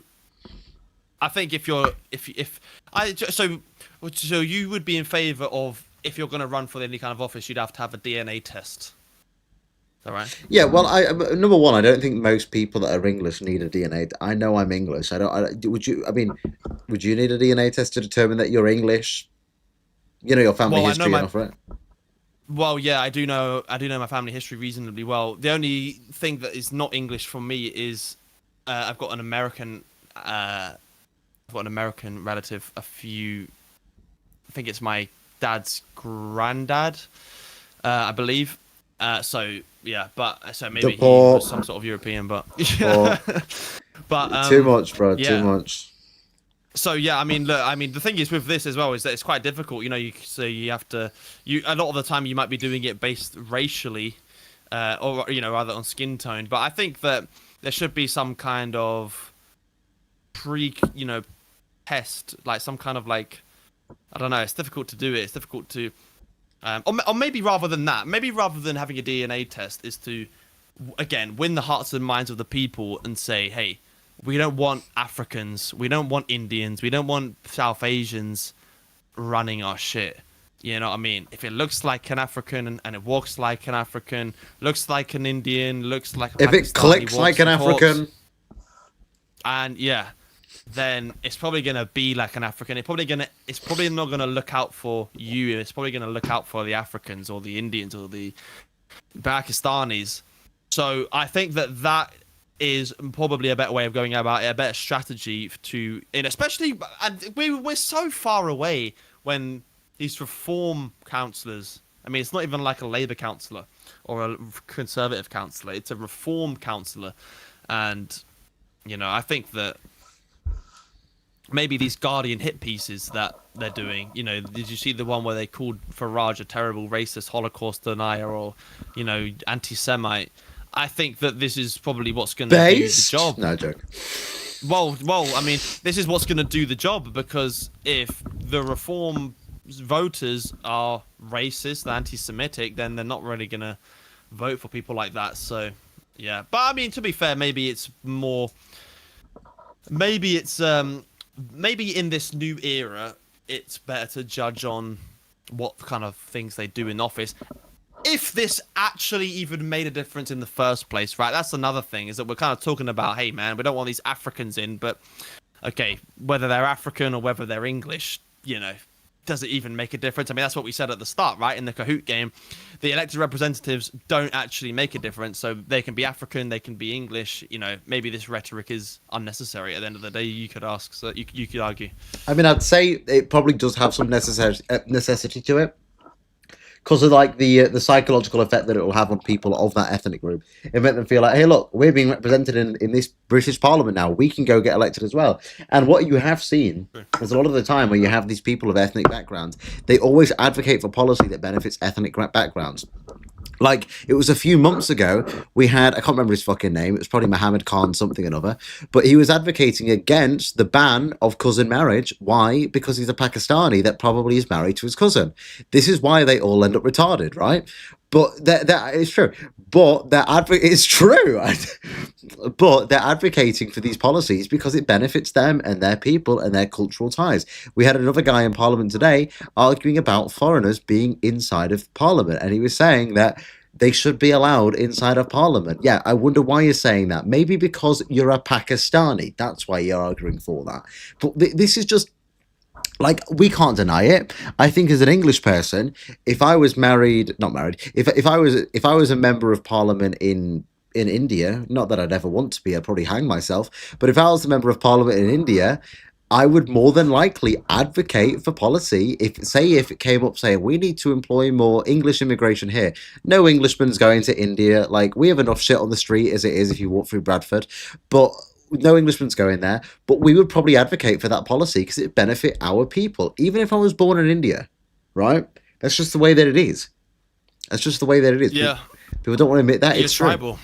We are tribal. People are tribal, and that's how it will always be. People will remain tribal no matter how much you try and beat it out of them. And if they're not tribal, then they will still be tribal, just to somebody else. You know, the only way that someone isn't tribal to their own race is if they're tribal in favor of somebody else's race. I think that's what you see with leftism, is that they're anti-white and therefore they're pro everybody else. And so they look out for everybody else and they prefer everybody else. So this is why not something. Leftism is such a fucking disease. I mean, I saw this woman that was performing at a concert in America. And she's saying, "Fuck ICE. Nobody's illegal on stolen land." I'm like, this is why you need to shut the fuck up. I mean this nicely. A lot of women would do with just getting gagged and telling to shut the fuck up, because that was a joke. That was a joke. Nan, I'm sorry. My nan's gonna. Nan, I'm sorry, but. This is why I'm like this kind of suicide empathy, and this is why I don't think you can have politics on emotions, because when you're sat there empathetically going like, "Oh my God, we're on stolen land. I feel so bad for the indigenous people." The indigenous people are dead. Human history's been conquering. It's been war. It's been bloodthirst. That is what you can't deny what human history has always been through the start of time. That is just what it's been, right? But when you're sat there crying about, "Oh my gosh, we need to respect this as stolen land." Okay, every land in the entirety of the world has been taken and untaken over and over and over again. It's this weird empathetical emotional response to these things. There are now, surprisingly, a lot of women that are waking up to it and are beginning to deny this betrayal of our homelands, because who's affected? Who do you think gets affected more by a load of third worlders coming over that don't have any understanding of Western culture, that rape, sexually assault and attack? Women are the targets of it. I mean, women literally get warned when going to Pakistan about the dangers of Pakistanis because of how dangerous it can be for them, because of how vulnerable they are. Women are the number one victim to these individuals. So now, because it's on such a large scale, and it never should have been in the first place, because it's on such a large scale where women are being raped, murdered, attacked, sexually assaulted on basically a daily basis. It probably is a daily basis. They're become a lot more conservative and traditional about these things, going, "I don't want these people here anymore. I'm sick of being suicidal empathy. I'm sick of being liberal. I don't want these people here. It's putting me in danger. I don't feel comfortable with it." Yeah, 100%. And I just don't really understand how they get into this, this mentality in the first place, where they have this suicidal empathy. Maybe you could say that it's because of their echo chambers and things like this, but honestly, I find it hard to believe. And what's crazy about this is that a lot of people are of the opinion that, women like they don't like racist people, or they don't like people who are going to acknowledge race, or they don't like people who have our viewpoints, right? Have say the things we say are against mass immigration, aren't woke, basically. And this couldn't be further from the truth, especially the good-looking girls, because the good-looking girls are at the receiving end, as you correctly say, completely, of all of these men. And I know girls, there are girls that follow me, and if I follow them back, and I see them repost things, and there's a girl who I follow back who's good-looking, and she said, she's reposting something, and it's like this person just walking down the street, like when you feel like a foreigner in your own country. And I think this is quite go to the comment section, and there's just women like, yeah, I agree, like loads of people, just like thousands of likes, just like all of this in agreement, because it's like kind of like what I was talking about before, in a similar way, where you've got the demographic shift, which will quite rapidly turn on its head. What you've seen is this mentality towards immigrants turn on its head, especially male immigrants, very quickly, especially with women, because it only takes one. When you're a woman, it only takes one occasion or hearing about it one time for you to change your mentality and start thinking about it completely differently. You go from being suicidally empathetic to, hold on a minute, maybe I'm actually completely wrong. Then you hear about something else in the news and it reinforces it. And this has happened very quickly. This has probably happened in the space of, I would say since 2023 to now, it's done a complete 180, complete shift. And you know, people are being left in the dust. You know, even Joe Willoughby, actually, I was talking to Joe Willoughby today. Joe Willoughby. I mean, you would have thought, yeah, I was talking to him on my live stream. You would have thought he was right wing, basically, the things that I was saying, that he was saying with me. You would have thought you wouldn't have thought he was left wing, pretty much. Like, holy shit. You would have thought. The fag evolved. Who would have guessed? No, but this is the thing. Oh, God. Yeah. Well, I was just going to say, like, he's young as well. He's very young, and maybe he's grown up in a white area. I don't know. He has. I know exactly. He's grown up in a white area of a rich family. I'll tell you that. So it's like you're going to start there. You're going to start off there, and I think that what's happened with him and a lot of people very quickly is that they've been pushed and almost forced into this viewpoint now that immigration is actually bad. Like, mass immigration is bad, and there are a lot of bad things to it. What was he saying, that it was bad? I would never have thought he was going to say this. I said to him, you know, a lot of leftists are of the view that there's nothing wrong with mass immigration. You know, how can people really think that? And he goes, well, I don't think that there's nothing wrong with it. I think that we're seeing issues with it. You know, I said to him, would you vote for the Green? I said to him, unbelievable. I said, would you vote for the Green Party? He said no, because of their policy on immigration. What? Base. I was like, base. That's base. so base. I'm making progress. Unreal. Yeah, so yeah, and so as you say, look, Gearus GKK, someone who must have come from that live stream, said Joe sounded a bit bass during that talk. He did sound a bit bass during the talk. He is evolving. So and I said that to people. I said months ago, I said Joe's got potential.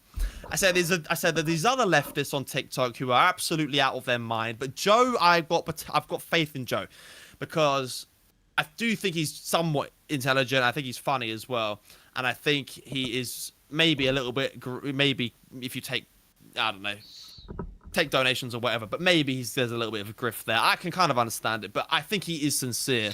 He needs to remove if Joe removes a little bit of faggotry that's still left in him, he'll become more. I mean, the thing is, I've never had an issue with Joe. I know he spoke shit about me before, but he's some broccoli head retard. I mean, I can't really blame him for that. But the thing is, as well, when we talk about these things and people call us sexist or whatnot, it's not sexism. I think, if anything, I respect women and want women to be as safe as they can be, and I recognize the dangers that women are facing. As much as the women might not be able to understand it, I'm saying, and like, I think a lot of the older women do understand it. I mean, like, people in my chat, like Mary, will completely understand it, but a lot of the younger women, especially the women that we grew up around, and I've had, you know, women friends in the past, and you've had women friends, we can see there is this weird disconnect from reality and emotionals. And when your emotional mind will try and tell you something 1,000 times over, your intellectual mind will have to step in eventually and tell you, no, that's not true.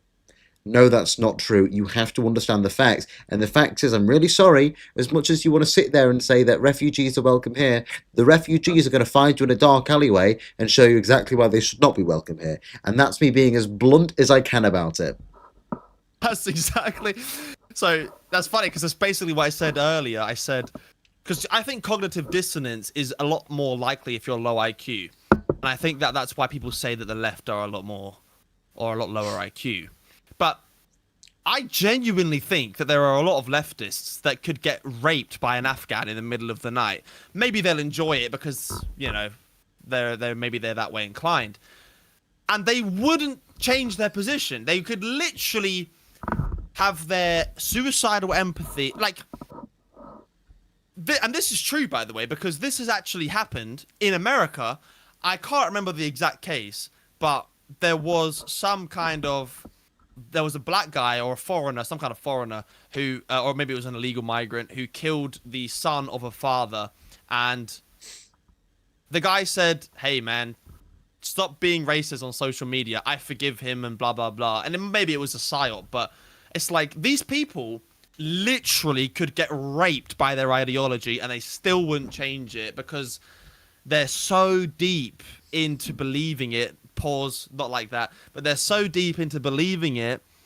And it's the same thing with Zionism and people who support Israel, I think, because now that you're so far gone in your belief about Zionism, you can't really change it now. You kind of have to just stick with it.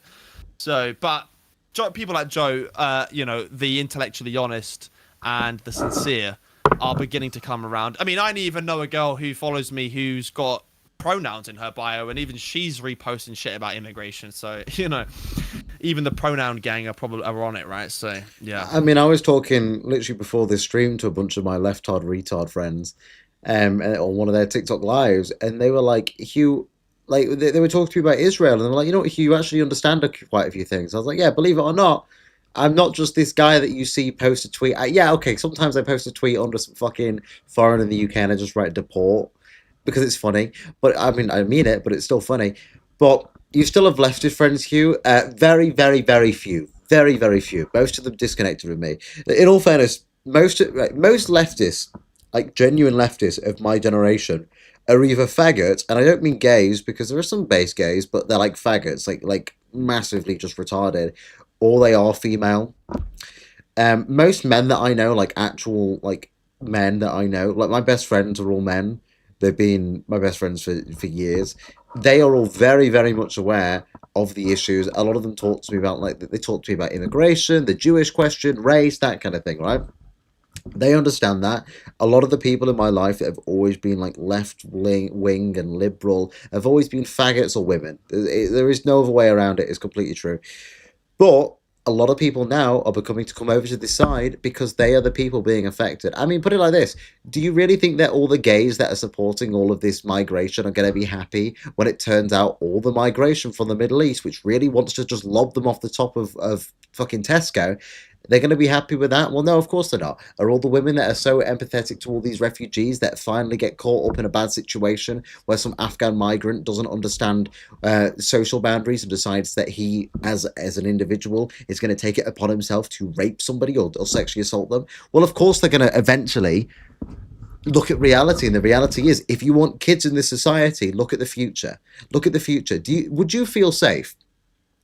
Would you feel safe about your, like, I mean, Reece and I will probably say no, absolutely not. But like any kid, like a young man, or even specifically, would you feel safe if you had a daughter? Would you feel safe her growing up in the UK, modern day?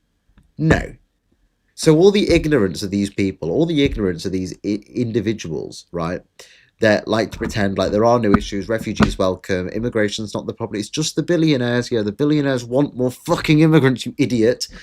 But all of these things, eventually reality will catch up to them, and we'll have to look past their emotional response and look at their intellectual response, and their intellectual response will be, actually, this is not safe. I can't have a family. I can't feel safe having a family. I can't feel safe as myself.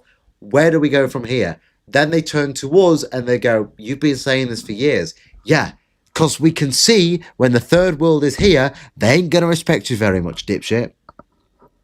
And it kind of goes back to that kind of construct of time. The low IQ, third world mentality about time. Thinking about the next day.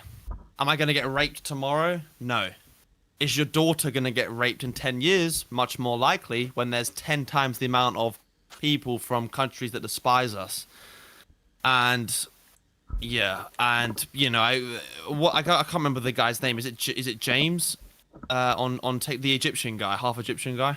Alex, that's it. Yeah, he comes to mind because it's always, well, it's not all the immigrants, and it's like, and Tommy Robinson actually makes a good point.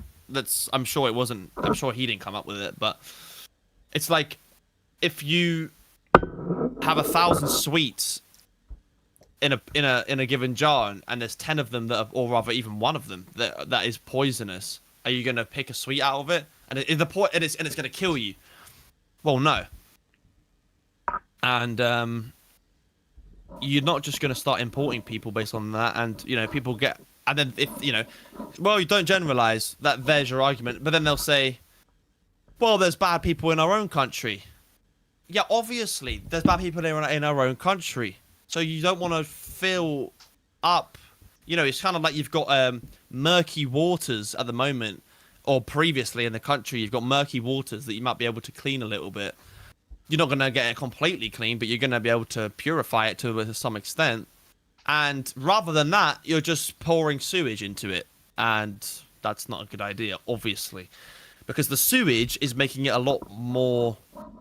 You know, maybe I'm going to get cancelled for comparing it, you know, immigrants to sewage. But, you know, the sewage is going to do a lot more damage per capita, proportionately, which we know, and we know that. And that's not an emotional argument. That's an intellectual argument. So, yeah, 100%. And this is just... you know, this is all happening, right? And, you know, what I'm getting a bit frustrated with also is that whilst the left is failing to understand the immigration problem, the right does, but then the right is failing to understand the AI problem, for example, or just the conspiracy theory problem in general. It's like the left are miles away from being conspiracy theorists when the right are quite close. And the left, maybe they'll understand immigration someday. But what needs to happen is the right need to start putting their hats on. And I mean, you've got your hat on, right? I know you've been putting your hat on and stuff. I'm a bit of a I can't lie. I like a conspiracy theory. I do like it. I you know, because you say I like a conspiracy theory. To me, that's what I used to say. You know, I used to say, yeah, I'll go down the rabbit hole. You know, I'll see what the conspiracy theories say. But when you go down the rabbit hole all the time and you start looking at all these conspiracy theories, it kind of makes you a bit depressed. You're like, damn, this is this is why crazy, they call you the British Alex Jones, right? It's why they call you the British Alex Jones. Yeah, and it's like, yeah, people. So, yeah, the left wing need to acknowledge immigration, and conspiracy theories. The right wing need to acknowledge conspiracy theories. You can say more AI, right? But we're worried about the immigrants replacing us. And then, you know, the AI is going to replace us inevitably anyway. I mean, can we put it like this? If they don't. Elon Musk tweeted the other week that working will be optional and our jobs will be done by robots. I don't really think that humans should be done.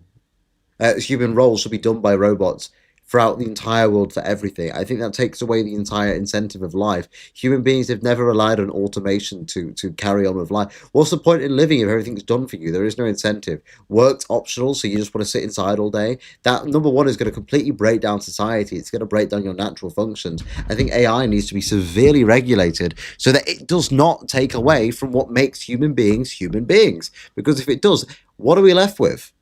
Like, honestly, what are we left with? Oh, it's the opposite of a human. It's the artifice of a human, and literally, it's fake. It's fake intelligence.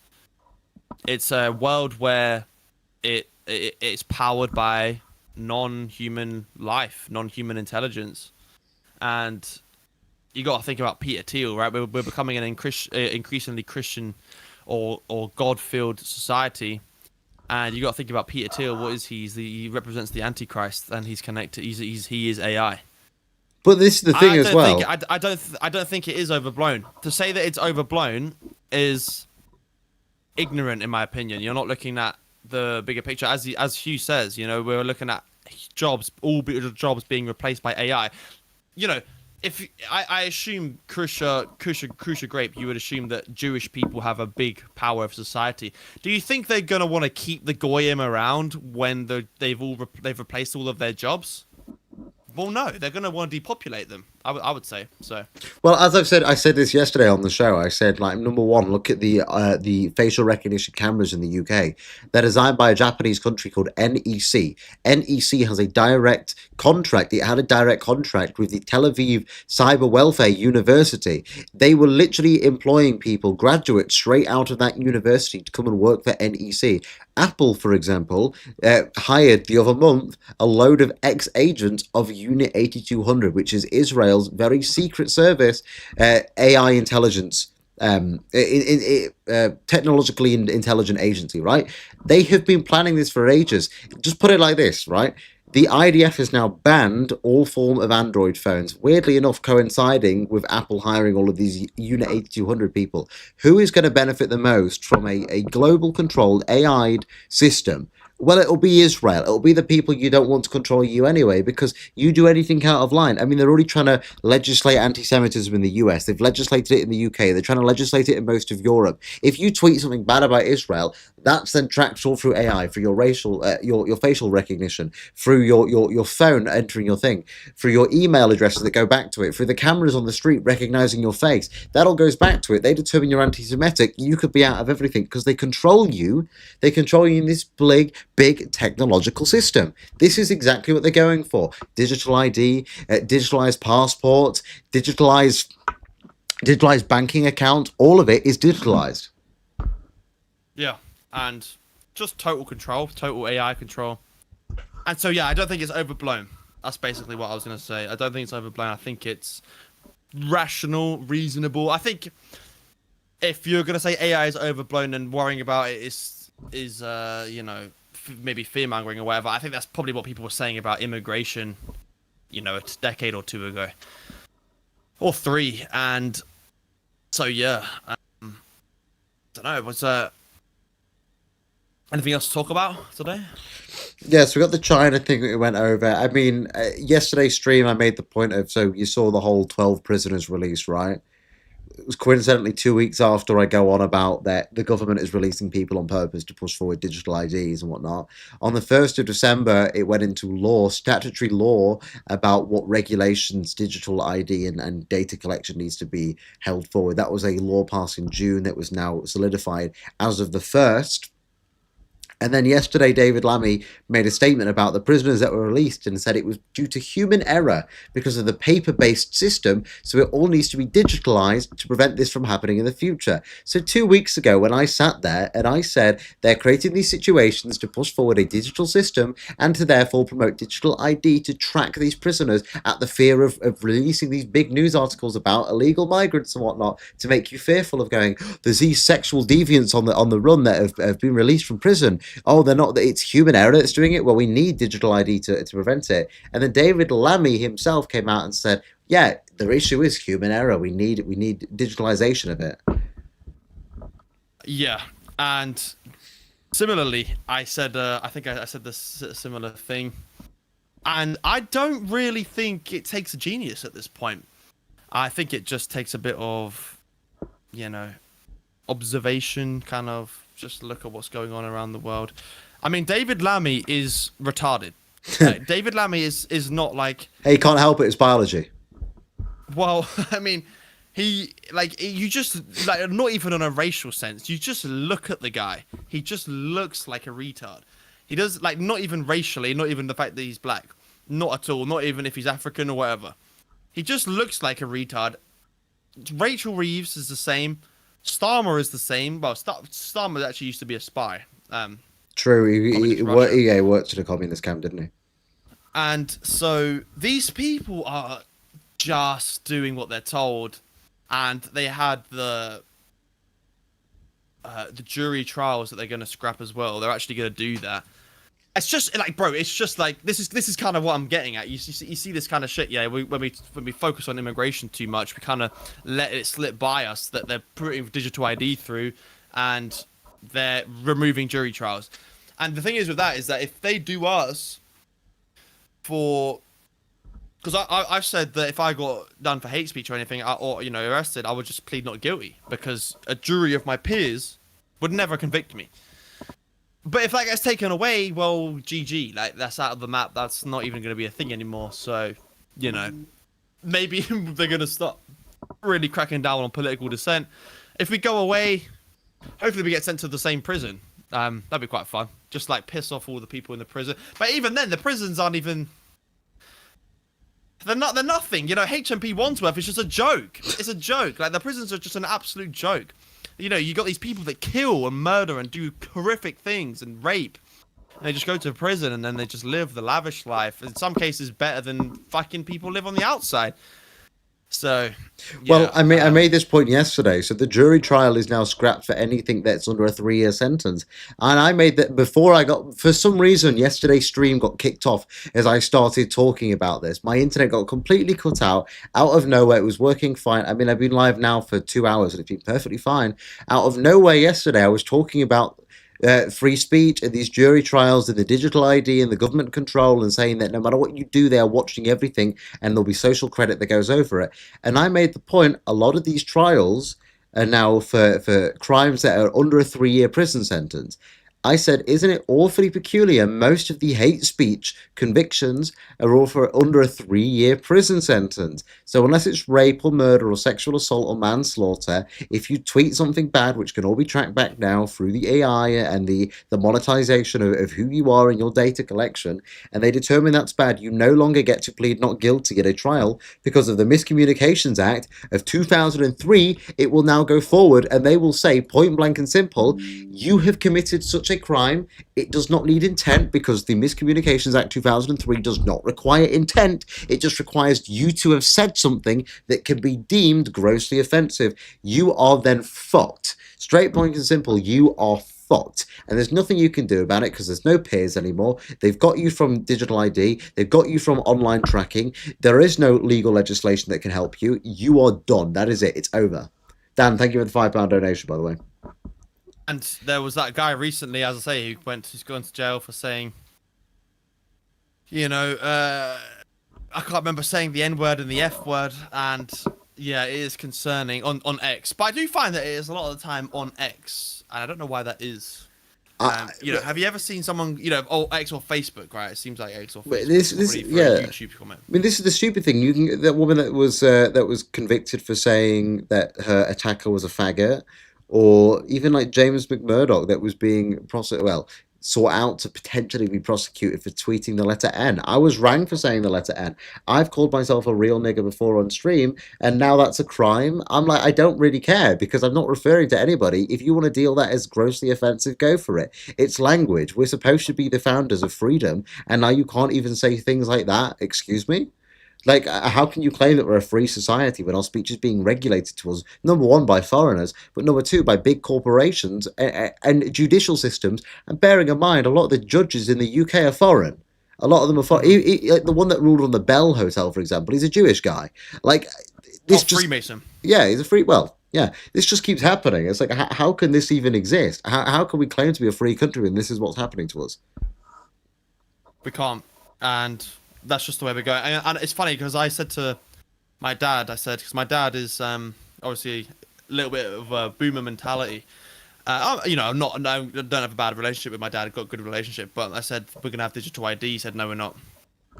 No. I said, yeah, we are. And he said, no, we're not. And I said, why do you say that? He said, because an authoritarian government doesn't creep authoritarianism in. They'll just do it all at once.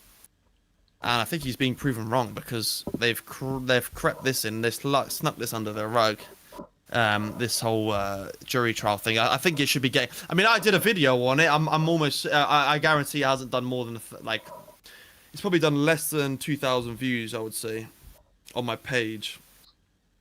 It's done 2,079 views, averaging like 4,000 to 15,000 in the last couple of weeks. So I do think that it's getting censored a little bit, any coverage of this, because I don't want people to know about it.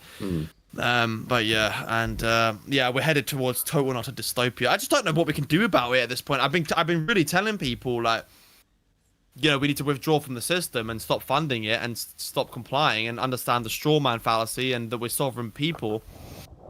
But I just don't know if it would even benefit us at this point. I think because if you can't talk and you can't have your speech, then what do you really have? And I don't know. Yeah. So I mean, I would just love it if these other intellectuals, or not intellectuals, but these other people in the media would stop talking about Labour, the Labour government, talking about how it's Labour's fault, and start to think a little bit outside the box. rather than being so close-minded, and then maybe we can have a discussion, a true discussion about it. Because at the end of the day, we're just kids, right? I'm 24, you're 22. You know what I mean? They got people in the media like old boomers. Like, come on, bro, you've been around the block. Like, it's not Labour at this point. Like, we're screaming at them, like, bro, it's not Labour. It's not the Conservatives. There's more to it. Right? It's like, that's what I mean. You go on Talk TV and you're not allowed to say that, and you're gonna get kicked off. So I'm banned from it now. I'm banned from it now. Anyway, guys, that's what we got for you tonight. We've done over a 2-hour stream. It's been a big stream today. It's been a very big stream. But I think we covered a lot of topics. And I think we went quite in depth with quite a lot of things. But, Reece, where can people find you? What can they find you on? Yeah, so ReeceTalking on YouTube. If you're a YouTube fan. If you go on YouTube, I'm also on TikTok, ReeceTalking. I'm also on Instagram, ReeceTalking with an additional G. And I think what I'm going to be doing is more shows similar to this one, where because I'm doing my TikTok lives, but the TikTok lives kind of do my head in. So I'll be picking up my podcast, The Simulation, which will probably be hopefully tomorrow actually. So yeah, The Simulation. If you go to ReeceTalking on YouTube, it's in the live section. That's where you'll find my podcast, and that's where you'll find my my live show. If not, then there's the videos on YouTube, and then there's also my TikTok as well. But yeah, I appreciate you, Hugh. Yeah, really good show, really good. Just like it's enjoyable. It really is just enjoyable. It's like a venting session almost. It is kind of. Chat are great. Very last question we got. We got a £5 donation from Preventionist 3979. Said, "What are your chaps' thoughts on some of the new anti-immigration Republican groups in Northern Ireland? Are they Fed ops or real groups?" I will say, be very, very careful, especially because we know how much. So Northern Ireland, I mean, a lot of the IRA groups, a lot of them were infiltrated by MI5. A lot of them were infiltrated by our Secret Service. Be very careful about getting caught into these groups that are trying to declare people domestic terror. We've seen a spike in it recently in the UK, where there's been people that have been leaked out trying to cause basically domestic terrorism. And it turns out they're just working for another organization. They're a Fed, or they're working to stand up to racism and stuff like that. So be careful. Yeah. So 2 weeks ago, so basically, I've been sent a few things saying that it's a government trap, government kind of like a federal, like a psyop. So. I mean, look, I'm obviously going to say that I wear my tinfoil hat. But here's the thing. My logic originally, because I did a tweet about this, I said, because I saw Tommy Robinson posting it about a new Republican movement that has sprung up in Ireland. And my tweet was, if Tel Aviv Tommy is promoting this and Ian Miles Ching Chong is calling it based, then it's probably a psyop, because Ian Miles Chong was calling it based. And so I was like, yeah, this screams psyop. And I would probably bet at least 150 shekels on it being a government operation. Well, listen. Somebody said you've actually got to wear a tinfoil hat in the next stream. You will be doing that. I'm sure you'll be back on the show very shortly. Listen, I just think Ian Miles Ching Chong like it. If Tommy's promoting anything, it's probably not real. That's what I'd say. So let's look. I hope that people do begin to take more of a community stance in it, and they take it to their own, like, look, we're sick of it, we can't take it anymore. But you got to be careful you're not getting entrapped in things, because we can't head into a situation where people are getting arrested on. I mean, look at the Southport riots, people getting arrested on Swarm because they're being entrapped into committing crimes and then sentenced to years in jail. It's ridiculous. But we're gonna leave it there. Thank you all for watching tonight. If you want to find Reece, you can find him on TikTok at ReeceTalking. You can find him on YouTube at Reece Carlton, yeah, Reece Carlton or ReeceTalking. Or ReeceTalking. You can type in that and you'll find me. You can find me on X at the Hugh Anthony, on YouTube at Hugh Anthony, on Kick at Hugh Anthony, on TikTok at Hugh Anthony, and on Rumble at Hugh Anthony. I will be back. I'm not going to be live tomorrow. I'll be gone for the weekend. Next week, I'll be back Monday. There may be a video on Sunday, another one of my in-person talking philosophy videos.